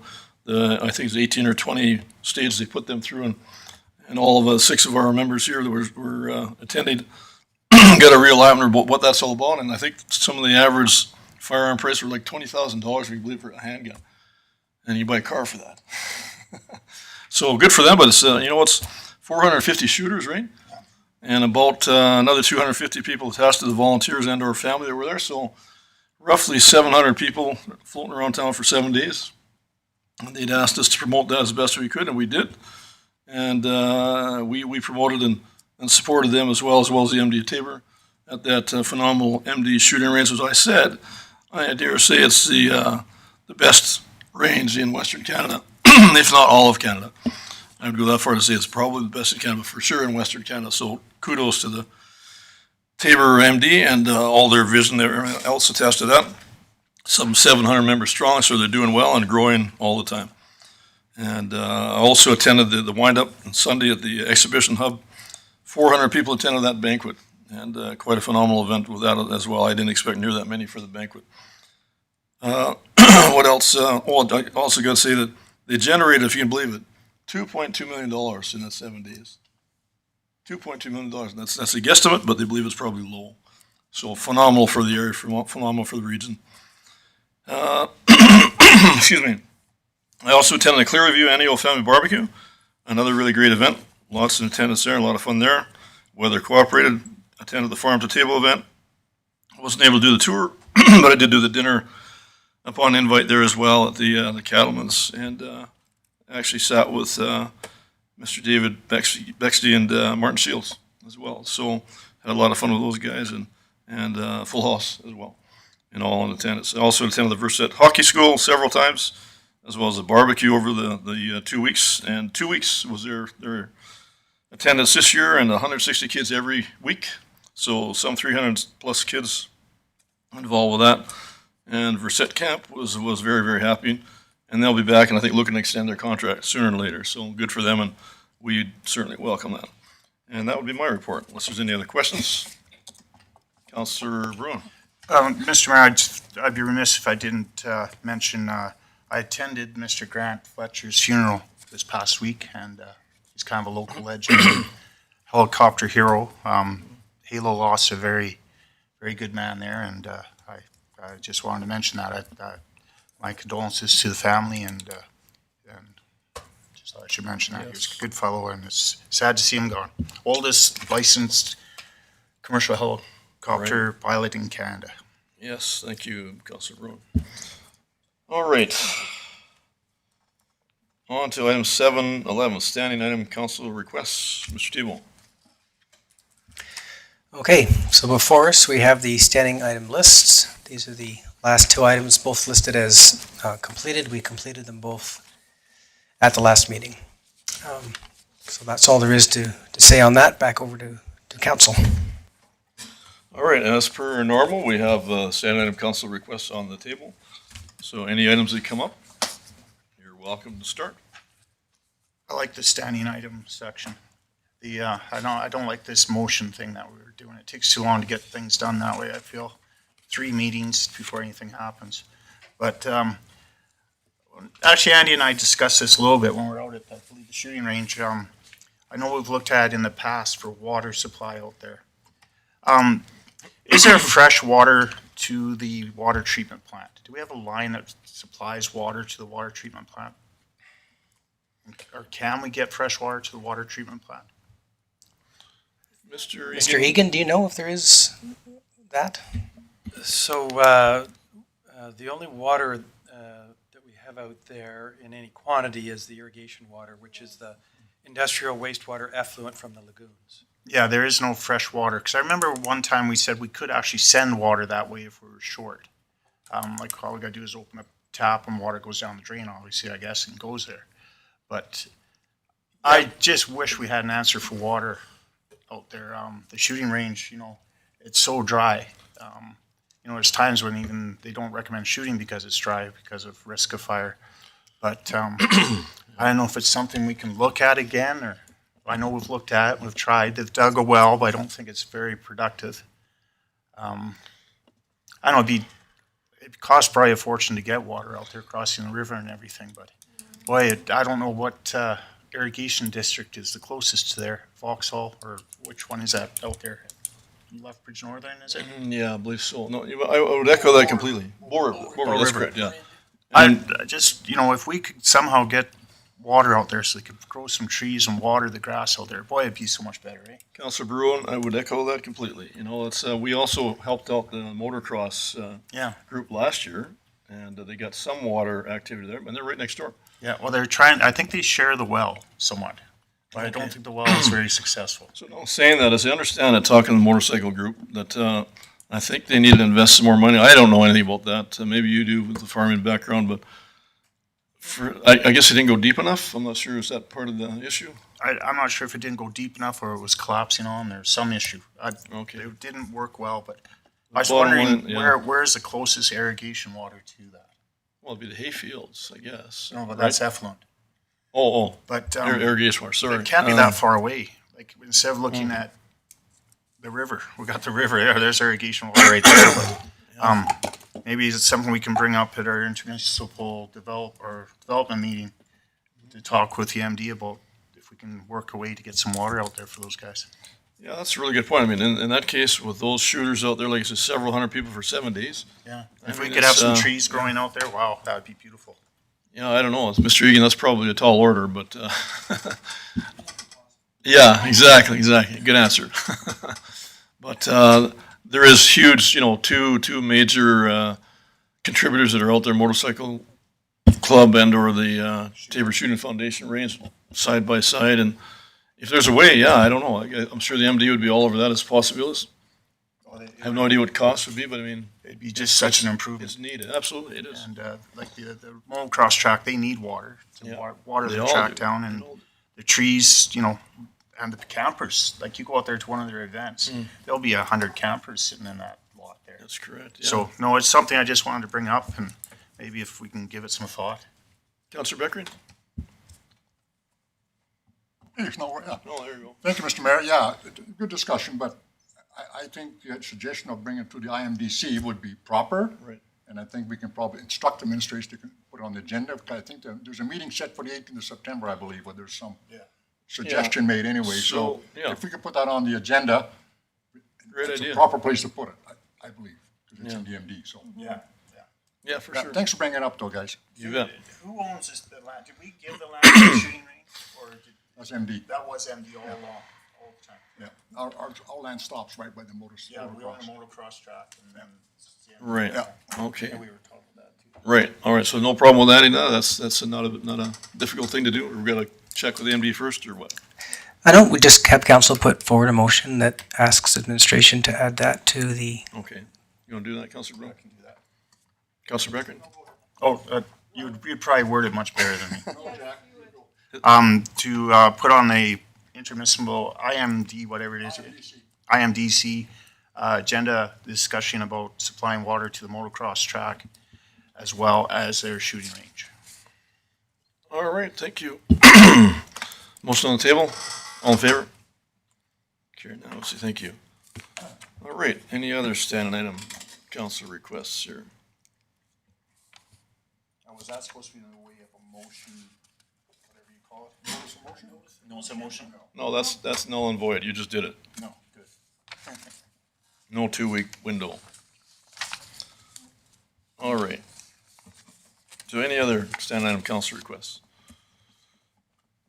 I have some. Not very often. Not very often, but I do. I do. So I did have some discussion with Mr. Tebow and I believe Deputy Mayor Renford, for sure.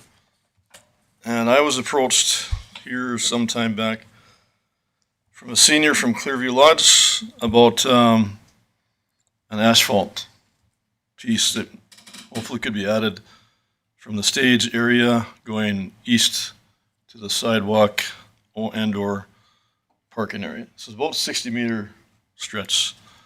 There's already a walking path there to that location and/or a sidewalk that goes south. Correct, Mr. Tebow? Right? So I just pasted that off today, and it's roughly 60 meters.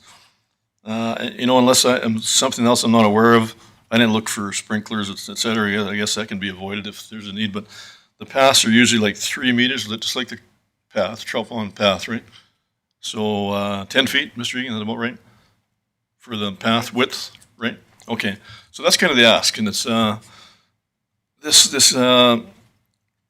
lady kind of hit me up at the coffee shop, amongst other people, with that ask, right? Mr. Tebow's aware of that, and so I asked about that. So I don't know, there was some talk about possibly doing that with whatever extra asphalt capability we might have during the season. We're in the construction season now, Mr. Egan, correct?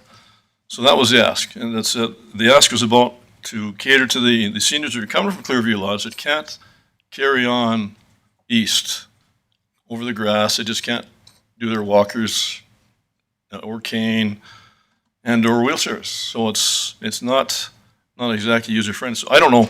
I'm sure there's a cost to that, but what kind of cost, Mr. Tebow? Any idea what that might be? No, Mr. Mayor, I didn't go and research any costing for that. No, and I didn't ask that. I just wondered, but like I said, I just saw this lady again today, and so I know there's some people very interested in that, and I don't know exactly how many people asked that at the Clearview Lodge, but there are, I think, some 75 residents there, roughly, and or the other extended senior locations there. So I don't think that's an unreasonable ask. If we could do it, it'd be great. But I leave that up to council for some other comments, if you like. Councilor McLean? Thank you, Mr. Mayor. Sorry, I'm just a little confused. Where did you want to put this extra asphalt? It's just, it ties into the already existing asphalt / sidewalk, just on the north side of the stage. That's where it ends. To carry on east for about 60 meters, right to the this parking area, and or it ties into a sidewalk as well. So roughly 60 meters with asphalt that we require. Does that make sense? I don't have a drawing for you, but Mr. Tebow is familiar where that is, and so I don't know, anything problematic with that, Mr. Tebow, once you're aware of? Problematic with what, sir? Completing that. Well, yeah, there's no budget, there's no direction from council at this point, but I do have some direction for you if you like. Council directs administration to install 3-meter wide asphalt path, roughly 60 meters in length from the north side of the Cornfest stage, east to the sidewalk at that location and complete before the end of the 2025 construction season. Funds to be used from capital reserves. Councilor Firth. At this point, we don't have a budget. We have no idea how much this is going to cost. I'm still not entirely clear because the sidewalk does connect. It's just, there's a bit of you have to go north before you can proceed further east. So, like, if the intention is to go from Clearview Lodge on pavement to get to, like, the parking lot behind the administration building, I believe that capability is already there. Yeah, I'm just not entirely clear on what we're. Yeah, sorry, I don't what we're have it talking drawn, about but or- if we or had a why. drawing or a picture, that would be better, I guess, but, Mr. Tebow, you can attest that I think you walked that same area. No, I understand where we're talking about. I just don't understand why we need another, like, what the intention is. Why we need another Well, piece it's of an area, pavement. Counselor, it's an area that they don't have sidewalk or asphalt available because of their walker, their immobility Right, no, I understand concerns. that, And so they can't walk, they can't take their walker and or wheelchair across the grass. across the grass. yeah, Right, but what my point is that there is pavement that connects. There is the ability to walk entirely through Confederation Park on pavement without having to go onto the grass. I believe already. I walk through there fairly often. Yeah, in other areas, but it's that area that's lacking. That's why they ask. That's, Mr. Tebow, you saw it, you know what I mean? Yeah, I do know where, we talked about it at the office for you to show me where that was. Councillor Firth is correct, there is connectivity through there, there's just not a direct route where Mr. Mayor is talking about north of Cornfest Stage, so the pathway that goes between the Ball Diamonds and the Splash Park ends just behind the Cornfest Stage, and the portion we're talking about here would be, if you were to continue that straight through, it would then you'd end up going on to the existing sidewalk that would then bring you, to the parking lot. It has accessibility ramps and everything already in there. So it's about, if Mayor measured it, 60 meters between that portion and the end. So that's the spot he's talking about. A shortcut, exactly. That's what it is. All right, thank you. Counselor Effort? Thank you, Mr. Mayor. To Council Firth, I had the advantage of meeting the lady before, and my first thought was your exact thought. There is, so I was confused.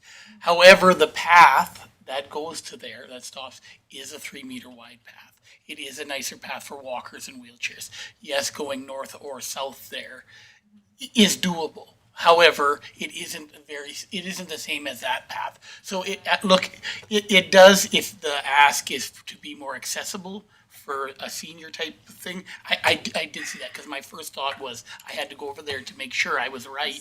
That the sidewalk narrows, it's quite a bit older. That path that we did from the stage to the Clearview is a very nice path, very similar to our walking path, right? So, I would support administration looking into that. I would like obviously a price too. But there is a difference. You are right, Councilor Firth. However, once you look at it, I think maybe you would see something that you would maybe want to look into. Yeah, thank you, Counselor Effort. Counselor Brown? Thanks, Mr. Mayor. I think what you're suggesting is very good. If we make it easier for the seniors to access there, that'd be great. But I think to your motion, you should attach maybe a cost estimate. We need to know what it's going to cost. It could, who knows, today's prices, it could be $100,000 for asphalt. It's crazy I price. doubt that, but anyways, I could Because you have to do certainly, some groundwork though. To if make you it work. want to give me a friendly amendment suggestion, I would consider That you would get I don't want to say feasibility study, but an estimate on what it would cost and what amount, how much pavement would be required. Okay, so I mean, it was already, the ask and or the motion was already to do that stretch before end of season. Yeah, but And we- also. we need a cost though. So, We need to know okay, so what you're saying, just add a price what it cost to do might it. be. Yeah. All right. What it would cost to do it. Okay, I can accept that amendment. All right, any other questions? Counselor Becker? Thank you, Mr. Mayor. This is somewhat irregular in my view. Certainly, whether it's a good thing to do or not, I'd be a fool to say it wouldn't be a good thing, because it's probably a good thing. But at the same time, we should have some recommendation from administration regarding possibility and cost estimates, for sure. And the friendly amendment covers some of that, but not all of it. It's somewhat irregular, Mr. Mayor. Okay, all right. Anything else that I might be missing you want to add? Tweak? Counselor Firth? Sorry, I can't support the motion as it's worded. I would support investigating the cost and and the feasibility of it, but I can't support just making a motion when we don't have a cost estimate and we don't know what the scope of the project will be. So I'm in favor of, I'm not opposed to the concept, but just I can't support the motion the way it's worded, that's all. I guess just to clarify, Councillor Firth, I just accepted the friendly amendment from Councillor Bruin about that cost. Right, but the motion is still to go ahead and install it before the end of this season, and I think that we're maybe just getting ahead of ourselves. That I would be more comfortable understanding the scope of the project and the cost before we give direction to go forward with it. All right. So, Mr. Tebow, what are we missing? Just a clarification to do that first and then carry on, possibly? Mr. Mayor, I think a typical motion in this case would be asking us to do some sort of an investigation and coming back to council. It's not, I mean, we'll do whatever council votes on, but as the motion stands now, while you're asking for costs, you're asking us to also be completed before the end of 2025 using capital reserves, and we don't typically work in that fashion, but that's kind of what's on the table right now, and we'll do whatever council would like to go forward with. You know, like I said, I'm willing to tweak this, whatever the case would be, but I mean, I did the base motion, I accepted Councillor Bruin's adjustment related to costs, so what more do we need? Let's hear the motion back. I got my part. Oh, okay. That council directs administration to install a 3-meter wide asphalt path, 60 meters long, from the north side of Cornfest Stage east to the sidewalk at that location, and complete before the end of the 2025 construction season.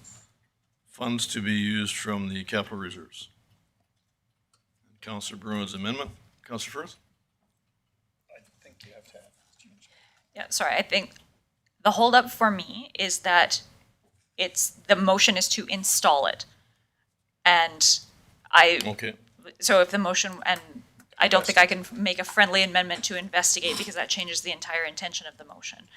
All right, so just take out the install before the 2025 construction season, just looking for the funds. Does that sound right? Investigate how much it would cost to install a walking trail.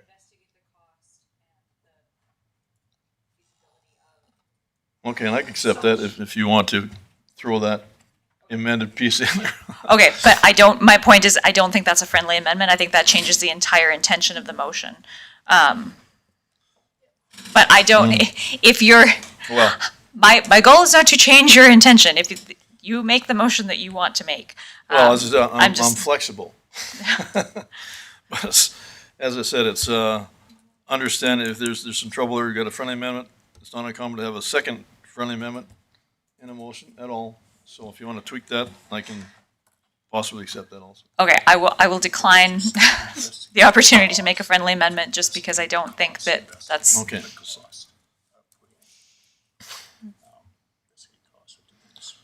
Okay. All right, there we go. Just give me 1 second.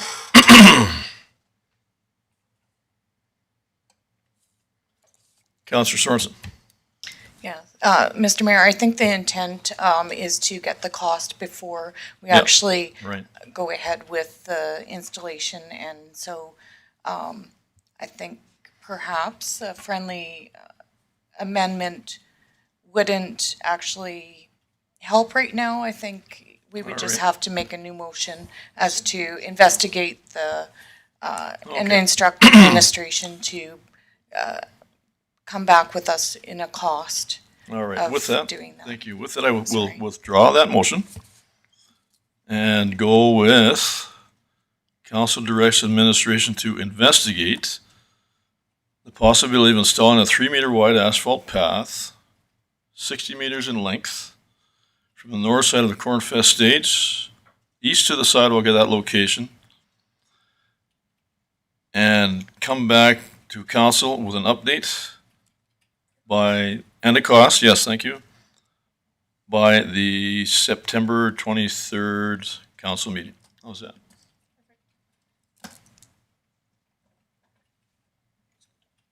Good motion. All right. Any other questions, tweaking, amendments? All right, motion on the table. Any further discussion? All in favor? Carried unanimously. Thank you. All right. Had a couple other possibilities. In this case, this is a big concern that's come to me recently, and I've seen it myself. A number of things that we have going on in town, which is great, but I don't know that we're doing as good a job as we maybe could, and that's not pointing the finger at any one individual or individuals. It's just the way it is right now.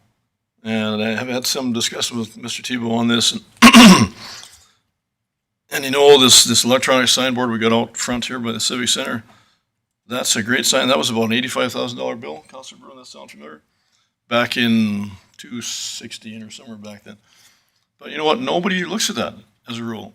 I do occasionally, but you got to stop to read the 10 or 12 rotating items that are going on there.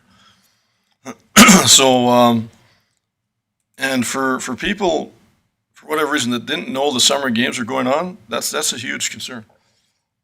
And there's probably more to that story why somebody wouldn't know that, an adults. But this IPSC shooting was another really, really good TSN turning point. And, you know, our council was out there in great numbers and a great experience all the way around. And granted, it is 5 miles north of town, but I've probably talked to 50 people in the last 2 weeks that didn't know what was going on. So saying that, what aren't we doing? Mr. T-Bone had that conversation, and I think we kind of on the same page with that, right? How can that many people not know that's going on, really, if we're doing it right? And I'm not saying it's just us, it's the MD, it's people doing posters, et cetera. I mean, it was the Chinook shooters, Chinook community shooters out of Lethbridge that were actually putting on that event. But they did a great job with that and asked us to help promote that event, and we did. And, you know, it was great for council to be there in great numbers, as well as I was out there 4 or 5 days myself, and every day they had great media coverage, great attendance. And it was a Canadian shoot. It was like elite shooters from across the country. We've never had anything like that here. And that was so well done that it was just... From different countries, too. Yes, exactly. That's true. But for the most part, it's a Canadian event, and from there, from coast to coast. There's only 2 shooters, one from Lethbridge and one from Coldy, that were a local area. They were competing there. So to have that kind of a upscale elite event is phenomenal for Tabor. And to be in that $2 million plus range to generate the economic benefit is huge. So how do 50 people that I talk to not know what's going on? What are we doing wrong? Or what aren't we doing enough of? Councilor Sorensen? Thank you, Mr. Mayor, and sorry I didn't mean Sure, to no, it's okay. interrupt, but Sorry. I think we're creatures of habit. Yeah, talk into the mic. I think we're creatures of habit, and, you know, people look for that message board in the parking lot, you know. People get their information wherever they're used to getting it, whether it's Facebook, websites, you know, bulletin boards. I'm not sure if that sign above, you know, in the parking lot is modern now. Like, I'm not sure if people actually look towards that. Unfortunately, it was a huge, hefty bill, but maybe it's just not meeting our social media requirements anymore. And so I'm interested in how administration's going to come back with, I think there's that survey, or sorry, I can't, pardon me, a communications survey, you know, that's being compiled right now, and I'm eager to hear the results, because I think that we maybe have to move towards a more modern platform for our community to see what events are taking place, and for us to keep that updated then. That would be my All right, comments. thank you, Councilor. Excuse me, Councilor Bruin. Thank you again, Mr. Mayor. I think if you remember back when we put up that sign, it wasn't really the sign we intended it to be. We didn't pick the best sign. Probably not. And it was going to be a little brighter, and it is hard to read that sign. When you're driving, you can't read it. Right. And so I am disappointed in that sign because we could have had a larger, brighter sign for less money than what we paid for that one. But certain councillor at the time, he wanted that sign from that company. But it's true, like no one hardly reads newspapers anymore. Cornhusk Chronicles, I get my bill electronically. Once in a while I'll flip through it, but not very often. You know, internet is the answer. People live on the internet, their phones, and that's where everyone gets their information now. I think this World Wide Web's going to catch on, be pretty big one day. So I think we got to do more advertising on the internet and carry on with that. All right, well, I have a makeshift motion. If anybody wants to help me with this and tweak this, I'll certainly consider that. What am I missing? Nothing, Oh. you're not missing Oh, anything. okay. Council directs administration to price out appropriate electronic signs for all 4 entrance/exits to the town of Tabor limits, and to investigate and advise of all costs that may be involved to install the said advertising signboards, and report back to council in a timely manner, suggesting September 23rd council meeting. So where we have our town signs, have an electronic board in each town sign. Four directions, yep. All right, any tweaking necessary? Councilor Beckering? Thank you, Mr. Mayor. I'm not speaking in opposition of the motion. But to me, you cannot inform everybody of everything all the time. When you say you spoke to 50 people that didn't know that the shooting thing was going on, so what? To me, so what? I know you're very enthused about it, Mr. Mayor, and I'm the exact opposite of you in that respect. But to me, that's not a reason to say that we're doing a poor job. I think it's a reason to say, I'm enthused about it and you're not, what's the matter with you? So I'm not too excited about things like this, and I know what you're suggesting here, or what you're moving here, Mr. Mayor. I'm not opposed to it, but holy cow, it could be very costly, one. Number two, more importantly probably, who's going to operate that darn thing? That is a job in itself. And we talked about that previously, to contract that out, and I didn't think that was a good idea either, because it was very costly. So, Right. I don't know what we're doing here. I don't know. All right, thank you, Councilor Firth. Thank you, Mr. Mayor. So if our intention is to better inform our community or people coming to our community about the events that are happening here or things that are going on in Tabor, not necessarily all of that would fall to the town of Tabor. And I know that we do have our electronic sign currently that not-for-profits can utilize. And so the effectiveness of that, I suppose, could be debated. To Councillor Beckering's point, I think if you're not interested in an event, like if it's not something that's on your radar, perhaps then maybe you miss it. And sometimes things that are on your radar, you miss it. Like, it happens. It's something that like all organizations struggle with, is how to get your message out and how to get it to the right people. And I don't know if the electronic signs would be necessarily the right way of doing that. I am interested to hear, as Councillor Sorensen mentioned, the results of our communications audit. I think that will contain some I hope will contain information that will help us to better inform everybody in our community. So, not necessarily opposed to the motion, but I'm just, that maybe we hold off and see what that information, see what the recommendations are coming from that. All right, thank you, Councilor Sorensen. Thank you, Mr. Mayor. And I do see value in exactly what you're stating. And, you go to various communities and they're saying, our annual rodeo is this weekend, and everybody that's driving through that community saves those dates if they can attend. And I think we are lacking that. Like, I don't see us advertising like Corn Fest, or, there's other opportunities that we have, different events in our community that maybe we could bolster a bit more participation if we did place certain placards in different areas. So whether they be electronic or just something that, you can change, but I do see value in it because I do want to encourage the participation of the big events that we are holding. So, Right. yeah. All right, thank you. Anything else? Councilor McLean. Thank you, Mr. Mayor.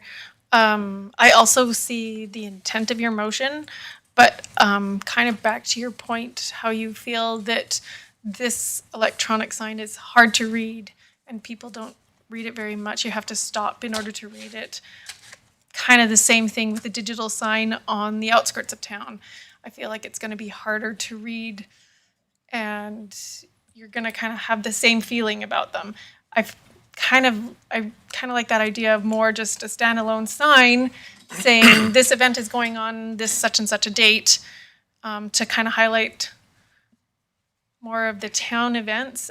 I do appreciate what Councillor first said about it's not always our responsibility to make sure everybody gets heard about all of the events in town. Yes, we do want people to participate. And yes, we would like to be a conduit for that information, but again, you can't do it all, and the responsibility doesn't all fall on the town. But again, we do want word to get out. We do want people to be able to see that these events are happening and help the locals with these events. I understand that, but how we do that is tricky. All right, Councillor Sorensen. Thank you, Mr. Mayor. So perhaps a friendly amendment as to it not being so specific as to it being an electric sign. Maybe we can leave that up to administration to investigate what type of signage that would be beneficial for us to use in this type of announcement of special events. You want to tweak that accordingly in your friendly amendment? Yes. Just a short version of what you're seeing there. So an amendment for us to investigate potential sign selections. Okay, yeah, I will accept that friendly amendment. Any other questions arising? We have a friendly amended motion on the table. All in favor? Carried unanimously. Thank you. All right, that's all I have. Happy you don't make a law standing item. All right, Councillor Sorensen. Thank you, Mr. Mayor. And since you were kind of talking about the stage area, I do notice that when we are holding large events, there's large cables that have to be protected for the safety of those attending. And I was wondering if I could make a motion for administration to investigate us actually installing them permanently, so that when we do have more events, that there's something there for them. I believe it's electrical, that we could just have something permanently fixtured there by the stage. Yeah, the stage area. Right, but there's still, I think, a little bit more that we could do. Is that okay of a motion?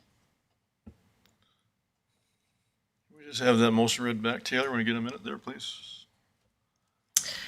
Okay, so I've got it here to direct administration to investigate installing a permanent cable protection. And then I just have something for electrical. So it's not a cable protection, but installing the electrical components permanently, underground.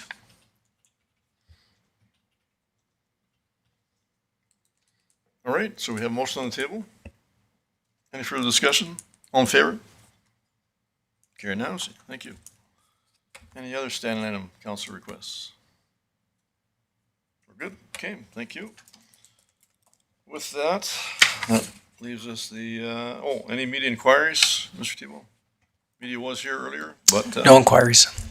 Media, you caught that. Media was here earlier. At least he knows where we're at. Oh, yes, he does. Yeah, they do. So that's great. All right, ask for motion to move into closed session, please. Motion on the table, Councilor Brune, all in favor? Carried unanimously.